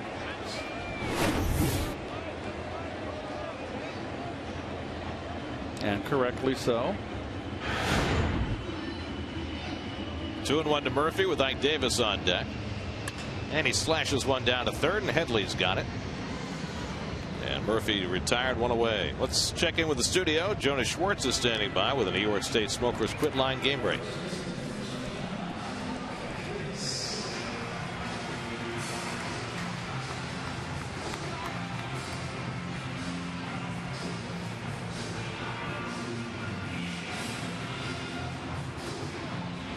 Wow. That is a wow. I wonder if there's something wrong. There is something wrong. I wonder about that. Well, we'll certainly be hearing more about that. I can't imagine otherwise why Charlie Manuel would bat for him in the top of the third. Ike Davis has struck out in his 2 at-bats today against Volquez. Got him with a changeup each time. Justin Turner waits on deck. Davis getting another changeup and bouncing it foul. Ball and a strike. We mentioned it during the telecast yesterday, the fact that statistically Ike has seen a lower percentage of fastballs than any hitter in the major leagues. And until something changes, he's going to keep seeing fewer fastballs than anybody. Because he's been swinging at the bad one in the dirt and the changeup in the dirt. And if you keep swinging at pitches you can't hit out of the strike zone, they're going to keep feeding it to you until you stop. It's this one out to left field. Guzman right there waiting. 2 out. So Volquez left in to bat and pitching an additional inning, has retired the first 2 here in the 6th. There is action in the San Diego bullpen, but Volquez looking to get through the 6th cleanly. Brad Rock is up in the bullpen. He had a nice outing in the first game. Came in Thursday night, struck out 3 batters in a row. Yep. He throws hard and got a good breaking ball. So now Justin Turner has hit the ball hard twice again today. Double down the left field line, lined out to center field. Filling in at shortstop today. Nice. Nice change, I should say. I can't get over the fact that they let the pitchers wear the jewelry now on their neck. They used to never let them do that. Curveball misses 1-1. Well, they still can't wear white gloves. Well, of course. But they used to have pitchers take any jewelry, no matter what, whether it was metallic or rope or anything that would be a distraction. They were not allowed. That was strictly enforced when I played. I don't know. Turk Wendell was able to wear his I wasn't playing teeth. I wasn't playing them. His bear claw. Bear's teeth around his neck, whatever it was. Now, if you were an American Indian of the Plains. Sliced down the line. That's a base hit for Turner. Bounces off the sidewall to T. Cody, and so Turner has to hold it first. So Turner's used both lines today for base hits. Well, it continues to hit here. A nice play by the ball boy down the right field line. Watch him maneuver here. Nice hitting by the way by Turner. But watch this. Yes. Great evasive maneuver. Beautiful play. Don't put it behind goal. Great swing. Good leg kick by Turner. Waits nicely. That was a pretty good pitch. And that's going to be all for Edinson Volquez. That's an outstanding play down there. Congratulations, young man. So Volquez will exit. Brock will come in. Call to the bullpen brought to you by Verizon Fios. Welcome to America's fastest, most consistent, most reliable internet. Welcome to Life on Fios.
The Mets, I'll have to say, they stick by you. They stick by you in the hotels.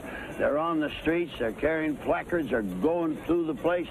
You can find them over here in right field. 4 innings later, if you get a base hit, they'll be over on the left field line. They make up wonderful placards. The placards are terrific. I even have to stop and look at them. I think I made 15 mistakes this year reading the placards instead of watching the pitcher or watching the hitter to take my men out. Well, today the resuscitation of Placard Day, Banner Day at Citi Field. Casey loved him. Brad Brock from Freehold, New Jersey, on to pitch for the Padres. Well, he had an appearance in the first game, and when it was a tight ball game, he came in, struck out the side. Cleaned up the inning for Matt Palmer, if you recall. Gave the 2-run homer to David Wright that closed it down to 6-3. Then he just blew 3 Met hitters away. Throws hard. Got a good breaking ball. There's Case. The old professor. The first man to have his number retired as a Met. 1-2 to Nikias. Brad Brock was a 42nd round draft pick coming out of Monmouth University. Signed for $1,000 and came really out of nowhere to become a dominating closer in the minor leagues, and now getting his chance at the big league level.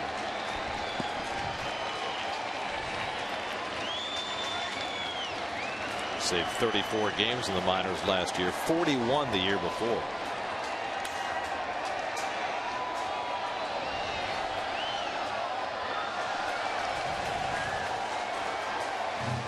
Those batting gloves that Dickey has on, you notice, are they Met orange, or you think it's the University of Tennessee? I would bet on Tennessee. It's a little more burnt. Well, burnt orange would be Texas. Texas, right.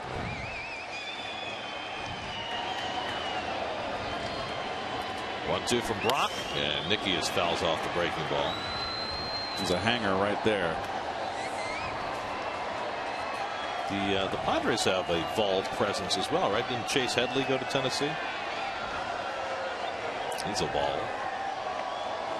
A lot of those guys scattered around.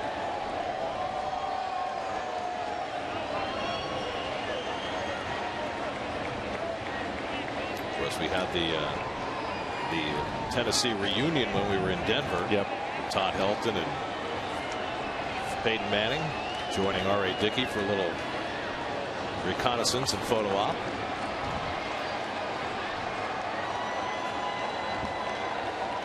Those guys were all from the same generation in Knoxville. Nicky is keeping himself alive against a tough pitcher.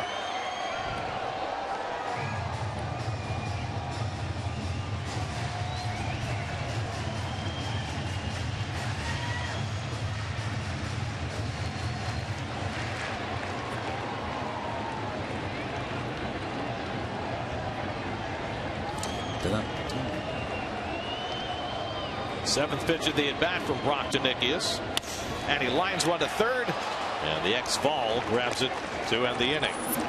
A hit and one left on Banner Day 2012 at Citi Field. It was quite a day. Hundreds of banners. Memories indeed of Banner Days past, and more to come.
A tweet of the game. We want to know what you think. What other traditions like Banner Day would you like to see brought back?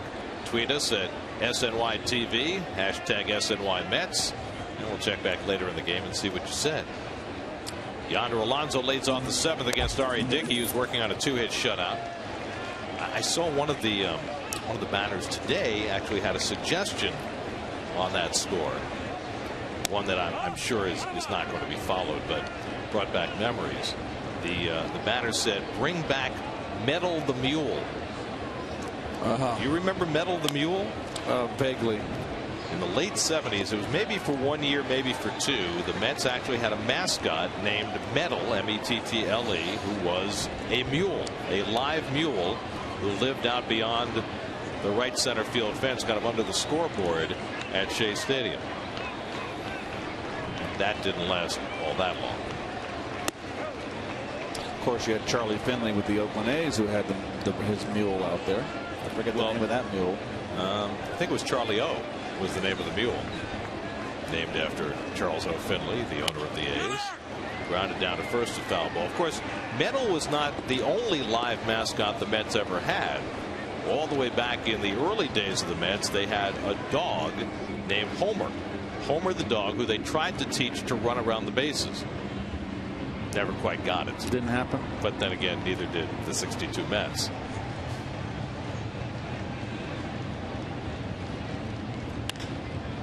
Out to center field, hit pretty well, but Neuenhuis back to the warning track and reels it in right before the wall. Kirk Neuenhuis timing it perfectly and getting back on Alonso's fly ball for the first out. Well, it's 390 out there. It's a poke. And Neuenhuis, top of your screen, long way to run. He is just very, very gifted young man, very athletic. I almost think he's more suited for center field than left, Gary. I feel strongly about that. Certainly has made his share of fine plays out there. One out. Here's Jesus Guzman. He tees off on one to left center field, and that's going to go up the gap into the wall. Guzman heads for second as Neuenhuis picks it up. And Guzman has just the third San Diego hit, their first extra base hit. In fact, it's their first extra base hit since the third inning Friday night when Will Venable doubled. They had just 4 singles yesterday and 2 singles today before this. Oh, there's a knuckleball that didn't do anything. Too much rotation, as you saw there. And this ball goes all the way out there to that Verizon sign. So Dickey, who's been dominant, gives up 2 hard hit balls to start the 7th. The long fly and now the double by Guzman. And here's Headley. And he takes a knuckler inside for ball 1. Headley is at a comeback run which Dickey made a sprawling play, and then he had a foul pop up to Davis. So he's 0 for 2. Tying run at the plate in a 2-0 game. And that one is swung and missed as Guzman edged as though he was going to take off for third base. And then thought better of it. So Dickey shooting him a glance afterward as if to say, "Where are you going?" Guzman has 3 steals this year. There has not been a stolen base, by the way, against R.A. Dickey this season. He is splendid at holding runners on, which you have to be as a knuckleball. He's got a quick snap move to first base, and he's quick home.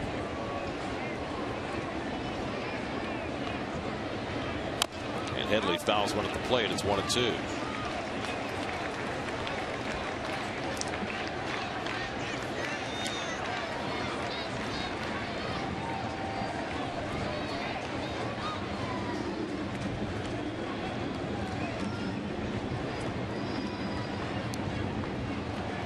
Nick Hundley waiting on deck.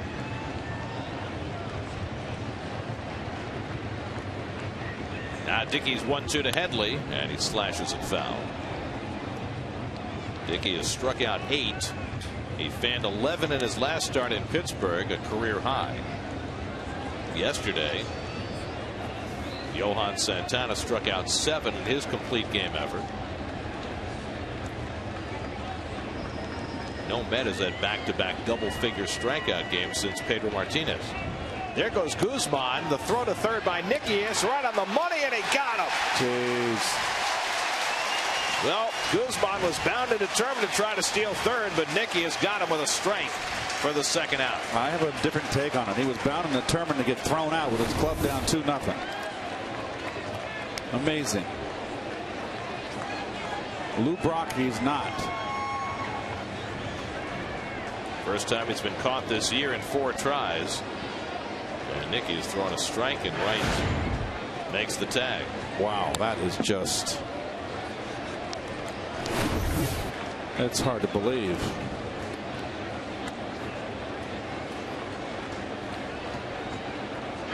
And maybe he got his foot in there. Well, but the ball certainly beat him. And Chris Guccione called him out. Now it's 2-2 to Headley with 2 out and nobody on. And it's in there for a call strike 3. Surprised him with a fastball. And Dickey has his 9th strikeout of the day. 7th inning stretch, 2-0 New York.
Lead behind R.A. Dickey. It is Banner Day 2012, and this is the winning banner as judged by the elite group of arbiters commemorating the Mike Piazza home run that brought baseball back after 9/11. Very nice. And so congratulations to those young ladies for their strong work. That's very thoughtful. As voted by Rusty Staub, Dwight Gooden, Howie Rose, and Evan Roberts. Those were the 4 judges today. And I believe the fans also helped out with some online judging. Well, of course, we also had a personal favorite as we check out the Coors Light Freeze Cam. It's the Mount Flushmore banner. That is Flushmore. Is that a compliment? You know, I was really thinking about that. By the way, those are awfully nice likenesses of the 4 of us. Well, that's a nice one. Yeah, Mount Flushmore. It's a nice take on Mount Rushmore with a Flushing tilt to it, but Flushmore. Not sure I want to be known as a Flushmore. I don't know how to take that exactly. I'm going to be thinking positive on this one. Okay, well that's good. No doom and gloom from you. That's right. Well, thank you very much to the creators of the Mount Flushmore banner. It looked like a lot of hard work went into that. All right, Dickey will lead off in the home 7th inning. The Mets with a 2-0 lead. Dickey's had an infield single and grounded to third, 1 for 2. And he takes ball 1 from Brad Brock, who got the final out in the 6th inning on a line drive by Nickius. And Dickey takes a fastball for a strike, 1-1. Edison Volquez went 5 2/3, allowed 2 runs, 5 hits, 3 walks, 5 strikeouts, 2 wild pitches, 109 pitches for Volquez. And as has generally been the case for Volquez this year, his team didn't score for him at all. In fact, in 11 starts now, it's the 6th time that the Padres have not scored while Volquez was in the game. 6 out of 11. Well, when you're 15th as the team ranked, only behind in front of the Pirates in batting average, 15th in runs, last in home runs. The beat goes on, folks. You know, it's funny how baseball works, because the Padres are next to last in offense, and the Pirates are last, and the Mets have played both those teams this week as Dickey goes down on strikes. And the Pirates had their one big offensive day when they came from 4 runs down against Santana, and they beat the Mets, and then they didn't really score the rest of that series. And the same thing with the Padres. They had that great offensive game on Thursday night, 11 runs, 18 hits, and they've been offensively inept since. Yep. So, you know, every team has its good days, but it's what you do over the long term that winds up mattering more in this game of over 162. Well, that was the Jeremy Hefner start, and his first career start, and had the first 2 good innings, and then the rains came, an hour and 5-minute delay, and it was all blew up after that. Mike Baxter grounds one down to first, and Alonso takes it himself. And that, of course, is the spot in the rotation for Mike Pelfrey. And Mike has now been out 7 starts. And the Mets, over those 7 starts, have gone 2-5. So they're looking to plug that gap still. Well, Hefner will get another chance against the Phillies Tuesday night. And what you hope from having watched 3 outings now by Jeremy is that last one was an aberration because of the rain delay, because he certainly looked good in his 2 relief outings and in the first 2 innings of that start against San Diego. Well, he had his folks here, and it was a tough day all the way around for him. A lot of adverse circumstances, and he deserves another chance, that's for sure. Scorched to shortstop by Neuenhuis, and Perino throws him out. So Brock has a 1-2-3 inning, and we head for the 8th on Banner Day. 2-0 New York.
Affair here at Citi Field as the Mets welcome in the Phillies to start a 3-game set. It'll be Jonathan East and fellow lefty Cole Hamels. Good pitching matchup tomorrow at Citi Field. We welcome you back as R.A. Dickey is cruising here tonight. Mets with the lead, trying to take 3 or 4 from the Padres. So we look at the Phillies. Last time we saw them, the Mets were sweeping them in Philadelphia. Now, yeah, they're still without Ryan Howard and Chase Utley. They are a little bit different of a team, though. They're getting beat in St. Louis today, but they have won 4 in a row. And the biggest thing, guys, they made a couple of changes in their bullpen, which has as we saw, was not very good when we were in Philadelphia, and they're hitting. They have really started to come around hitting. You look at some of the numbers offensively for them. Polanco, 326 in May. Victorino, 377 in May. Mayberry, 320 in May. Their guys are starting to come around. Really the only guy, as we have a hit batsman here in Hundley, would go on and take first base. The only guy not hitting is Jimmy Rollins. If you look at Jimmy Rollins' numbers, he's got 1 homer and 8 RBIs. Freddie Galvis has 23 RBIs for the Phillies. As a matter of fact, GM Ruben Amaro said this week, I don't know where we'd be without Freddie Galvis, and that's saying a lot for a rookie. So things have turned around a little bit. They're going to face one red-hot pitcher tomorrow, guys. Well, there's no question about that. Cole Hamels has been superb this year in his walk season. He couldn't have timed it any better. How about Galvis? He was off to a terrible start. Well, we saw him get a big hit against the Mets, and he's had a penchant for that. So every team in the National League East now over 500. No, they're all bunched together. Everybody's right in the thick of it. Kevin was talking about the way the Phillies have revamped their bullpen. Right now they have 4 left-handers in their bullpen, which, you know, if you're going to play the Mets right now, is exactly what you want to have with the preponderance of left-hand hitting that the Mets have. John Roush, Tim Burdack up in the Mets bullpen in case Dickey needs help. Dickey threw just 89 pitches in his last start against the Pirates, was pulled for a pinch hitter, remember, in a tie game. And the Mets got him the go-ahead run, and he got the win in that game. 1-2 to T. Cody, who struck out and fly to left. Kevin's report was brought to you by Delta. Keep climbing. That's Andrew Kashner, the former Cub, the flamethrower. Haven't seen him yet in this series. 1-2 to T. Cody, and he goes down swinging, and that is 10 strikeouts for R.A. Dickey. First Met since Pedro Martinez to put together back-to-back double-digit strikeout games. Hard one upstairs out of the strike zone. Didn't do much. Didn't do anything. Didn't have to. It was high.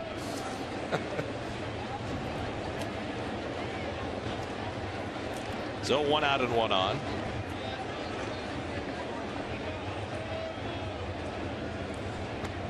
Here's Andy Perino.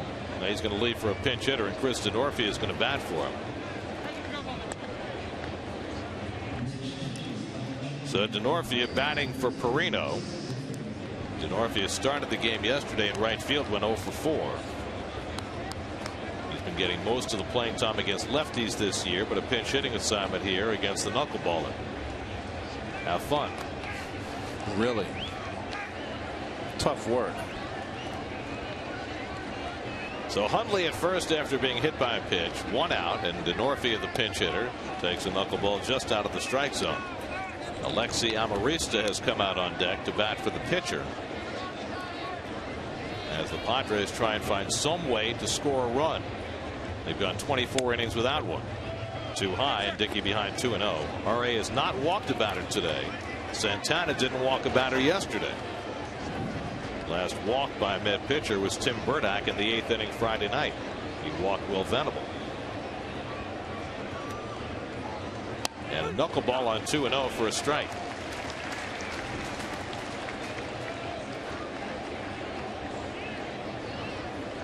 First time in Dickey's career he's had back-to-back double-digit strikeout games. You know, normally you associate striking people out with throwing hard, but the Mets as a staff are getting awfully close to a strikeout per inning for a staff that really doesn't throw very hard. Correct. 422 innings, 380 strikeouts. Fouled off by Denorfia on a 3-1 knuckleball and a full count. So Dickey not giving in at all in this at bat with a tying run at the plate.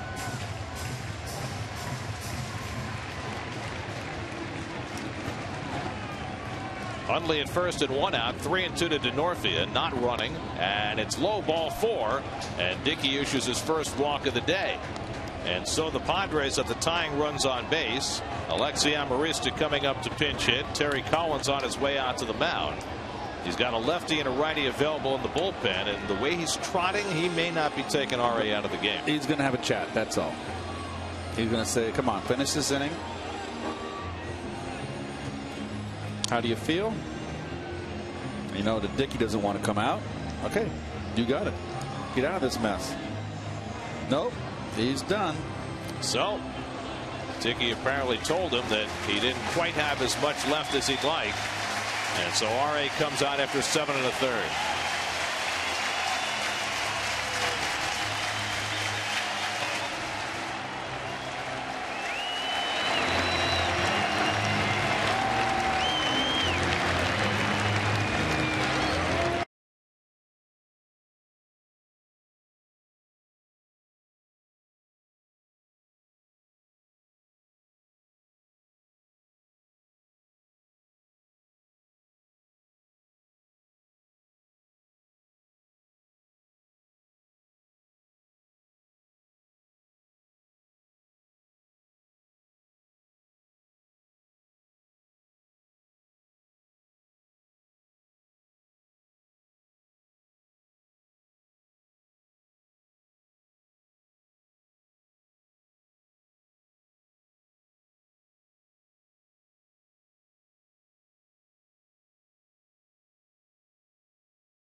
Done after 7 1/3.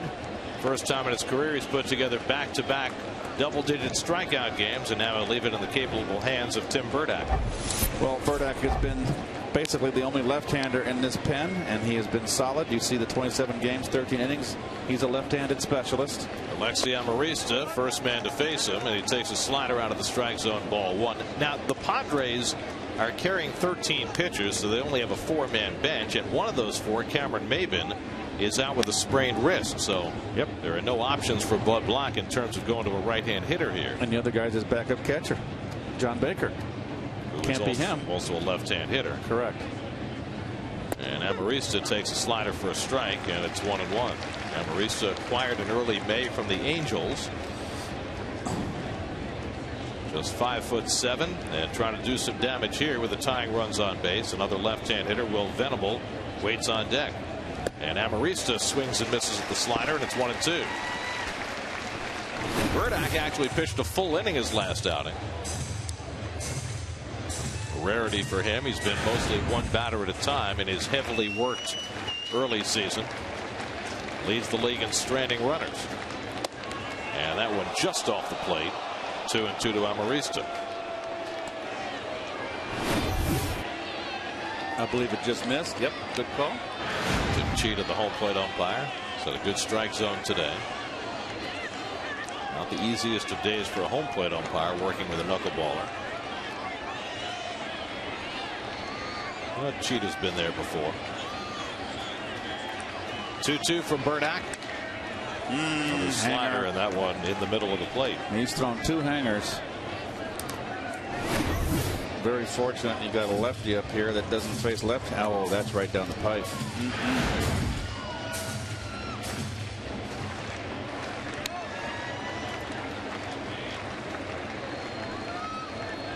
Here comes a better one. Fastball. Nicely done. Well, Burdach's actually had some time off these last few days. He's been in stretches where he's pitched 4, 5, 6 games in a row, but it's been a lightly used week for him. That full inning on Friday night, 2 days off before that. We're almost out of the month of May. Well, tomorrow's Memorial Day, you know. Yep. 2-2. Amarista lines it to center, but right at Nieuwenhuis that have played perfectly for the second out. So a tough battle there. Amarista giving Burdach all he can handle, but Nieuwenhuis grabs it for the second out. So 2 out of 2 on, and now Will Venable, who's gone 0 for 3 today, did not start against the lefty yesterday with Santana on the mound, but left in here to face the lefty.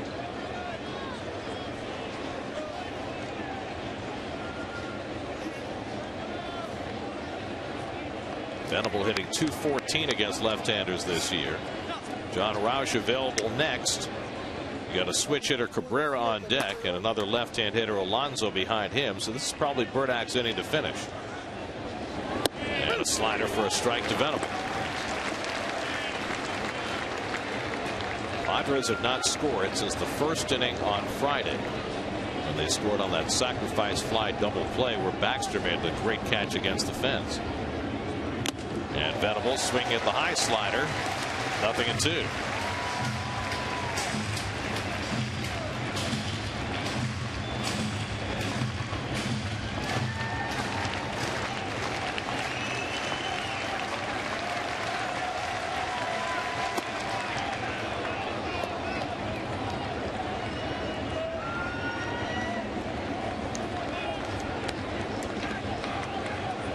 Edinson Volquez, R.A. Dickey, the starters, both out of the game. Dickey 2 runs to the good. 1-2 from Burdach. Swing and a miss. He struck him out. Burdach fans Venable and keeps the Padres off the board. 25 consecutive scoreless innings for the Mets staff. Dickey appreciative. Dialed back on that slider. Still 2-0 Mets.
Tweet of the game, we asked what other traditions other than Banner Day would you like to see brought back, and what did you say? I missed the day of scheduled doubleheaders, and I'm sure Keith feels the same way. Keith, do you feel the same way? Do you miss scheduled doubleheaders? I love doubleheaders. Know what I liked about doubleheaders? I always felt I had a chance to get 5-6 hits. Family Day. Players' children. They still have that, but they don't really advertise it. And bring back Old Timers Day so Keith can get in the batter's box. Oh, goodness. Yeah, I faced Kuzma. He dropped a curveball on me the last one. First pitch. Yeah, I definitely miss Old Timers Day. I'd love to see them bring that back. Alexi Amarista stays in the game at second base. Everett Cabrera moves over to short. Kristen Orpheus stays in the game in right field. So the new pitcher, Andrew Kashner, will hit in the 7th spot. Well, Kashner came over from the Cubs 2011. He missed the majority of the season with a rotator cuff strain. He is a hard thrower. I was shocked the Cubs gave up on him. He can light up the radar gun. And he throws 99 on his first pitch to David Wright. He was 0 for 2 today, in danger of his 3rd straight hitless game. He did walk, steal a base, and scored a run in the first. The thing about Kashner is he throws bullets, but he's been getting people out with his changeup, which he throws about 90 miles an hour. Kashner from Conroe, Texas, pitched his college ball at TCU.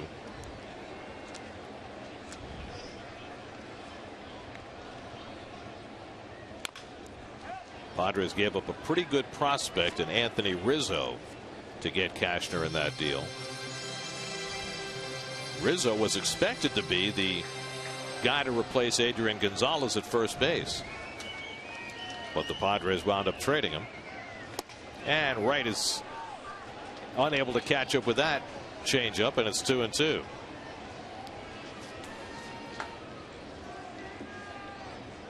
Frank Francisco getting ready for a save opportunity. Yet to see Frank in this series. Good. Oh, just off the plate at 100. Oh, Kashner snatching at the return throw. Very unhappy with Tim Cheetah's call. Cheetah's getting a little jaw from Bud Black on that dugout too.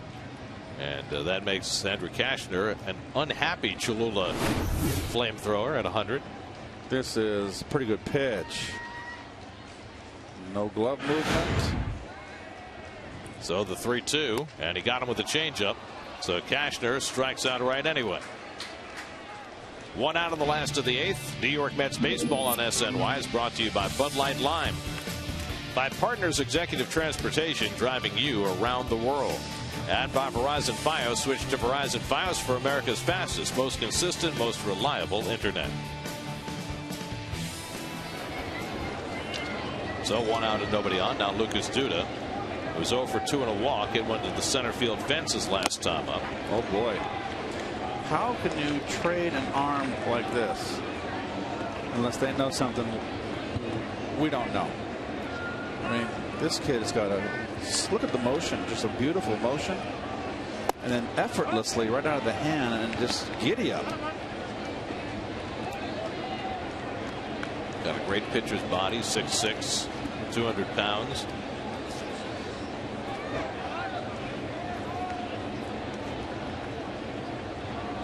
And there's that good changeup. 1-2 to Duda. Pretty good weapon when you throw 100 miles an hour. Just a nice, no overhead, enough, no wasted motion. He drives off that back leg.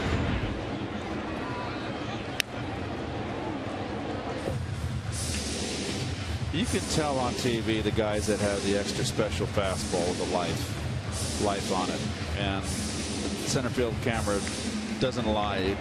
This is one of them right here. This is a good live fastball.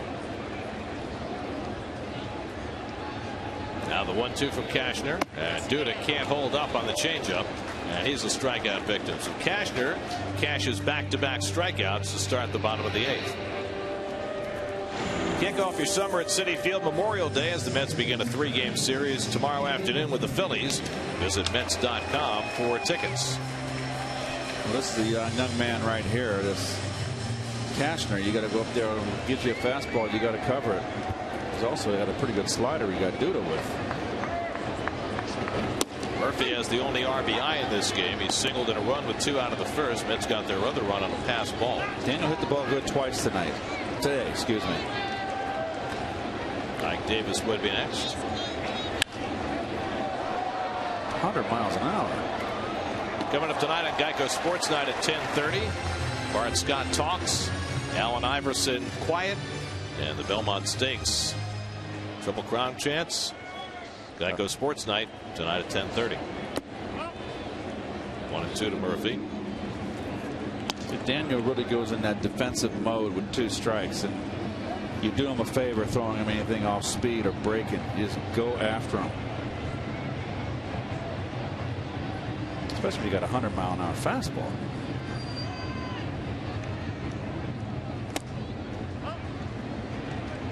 2-2 now to Murph. Padres will have 2, 3, and 4 in the order coming up in the 9th, trying to avoid being shut out for the 2nd straight day. Cabrera, Alonso, and Guzman due up against Frank Francisco. 2-2, and Murphy pounds one into the ground. That's a foul ball.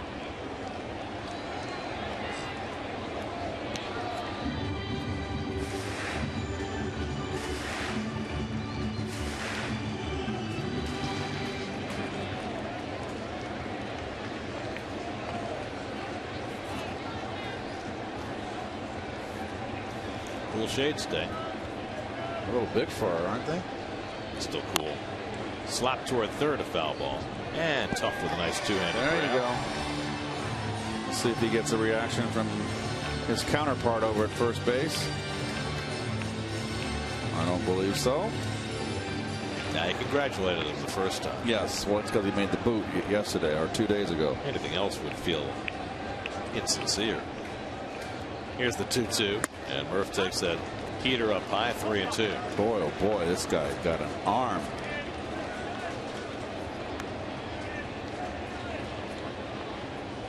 Well, his old team, the Cubs, are now down 6-0 in the 6th inning, on their way to their 12th straight loss today. I'm sure he's happy to be exactly where he is. Little tapper right back to the mound. And Cashner takes care of Murphy. 1, 2, 3 go the Mets in the bottom of the 8th. Padres come up in the 9th. Mets going for back-to-back shutouts with Francisco coming on.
Hawaiian City helped the YMNYWHA of Washington Heights and Inwood expand their program with the SNY Play Ball Award. Now it's your turn.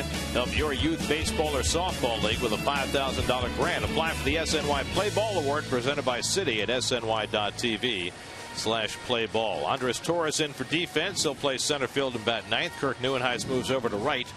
So the pitcher Frank Francisco goes in Duda's number 4 spot in the batting order. Well, Frank started out that last road trip, if you recall, that big save he got in Toronto. Walk out the first 2 batters on base on a walk and a bleeder, and then proceeded to strike out the side and has gotten everybody out ever since. 3 in a row. Last pitched on Wednesday in Pittsburgh when he worked a 1-2-3 ninth for a save, his 12th of the year. Everett Cabrera leads off, corners in against the threat of the bunt, and Cabrera takes a fastball for a strike. Well, Cabrera just happy to see Dickey out of the game. He was up 3 times and struck out all 3 against R.A., who fanned 10 today. And Cabrera shows bunt and takes a strike on the splitter, and it's 0-2.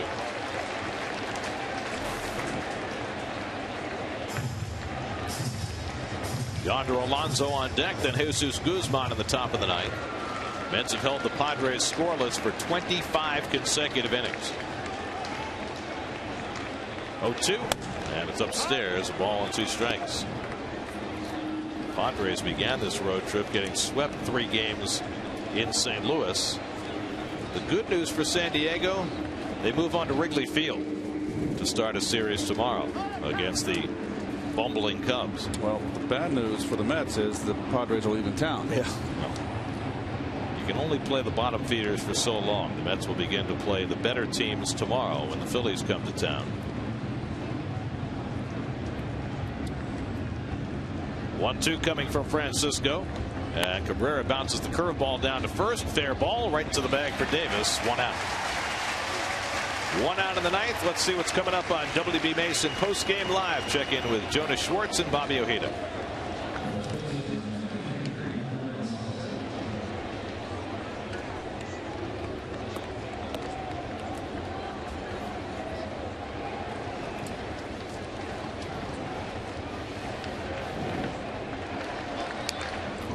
By the way, make sure to check out the New York Times today. Bobby Ojeda with a lengthy treatise on his life in baseball.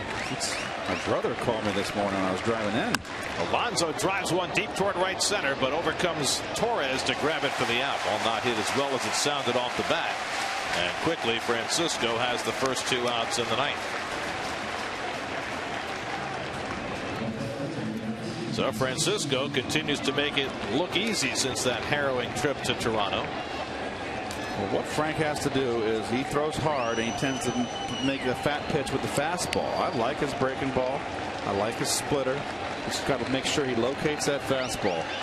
So now the Padres down to their final out. Jesus Guzman doubled his last time up. And he swings and misses at the first pitch fastball. 2 out, nobody on. Your team's down by 2 runs in the ninth, and you're well and away at the first pitch. I hear you. That is not good baseball. Francisco tied for 3rd in the National League, trying to catch Kimbrel for 2nd.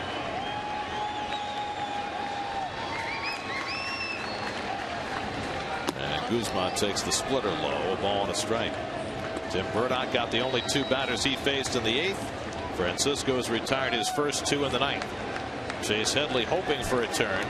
Francisco trying to finish it right here.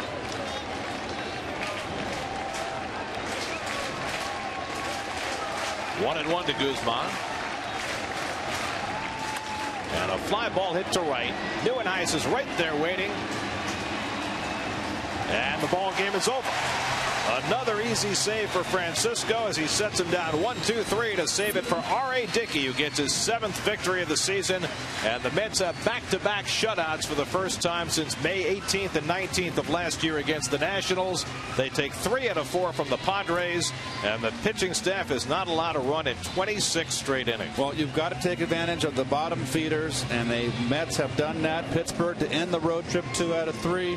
Come home here, lose the first game, and played a really horrific game. Came back and win 3 in a row. Dickey now with that 7 wins ties him for the National League lead in wins with Lance Lynn and Cole Hamels. Dickey's 7-1 with a 3.06 ERA. He puts together back-to-back games of 10 or more strikeouts for the first time in his career, and for the first time as a Met since Pedro Martinez. So the Mets take 3 out of 4 from the Padres after beating the Pirates 2 of 3, and they're 6 games over 500 for the first time in 2 seasons. So it is indeed a banner day for the Mets here at Citi Field as they blank the Padres 2-0. Back-to-back shutout victories for the first time this year for the New York Mets. Dickey the win, Francisco the save. More coming up from Citi Field in just a moment.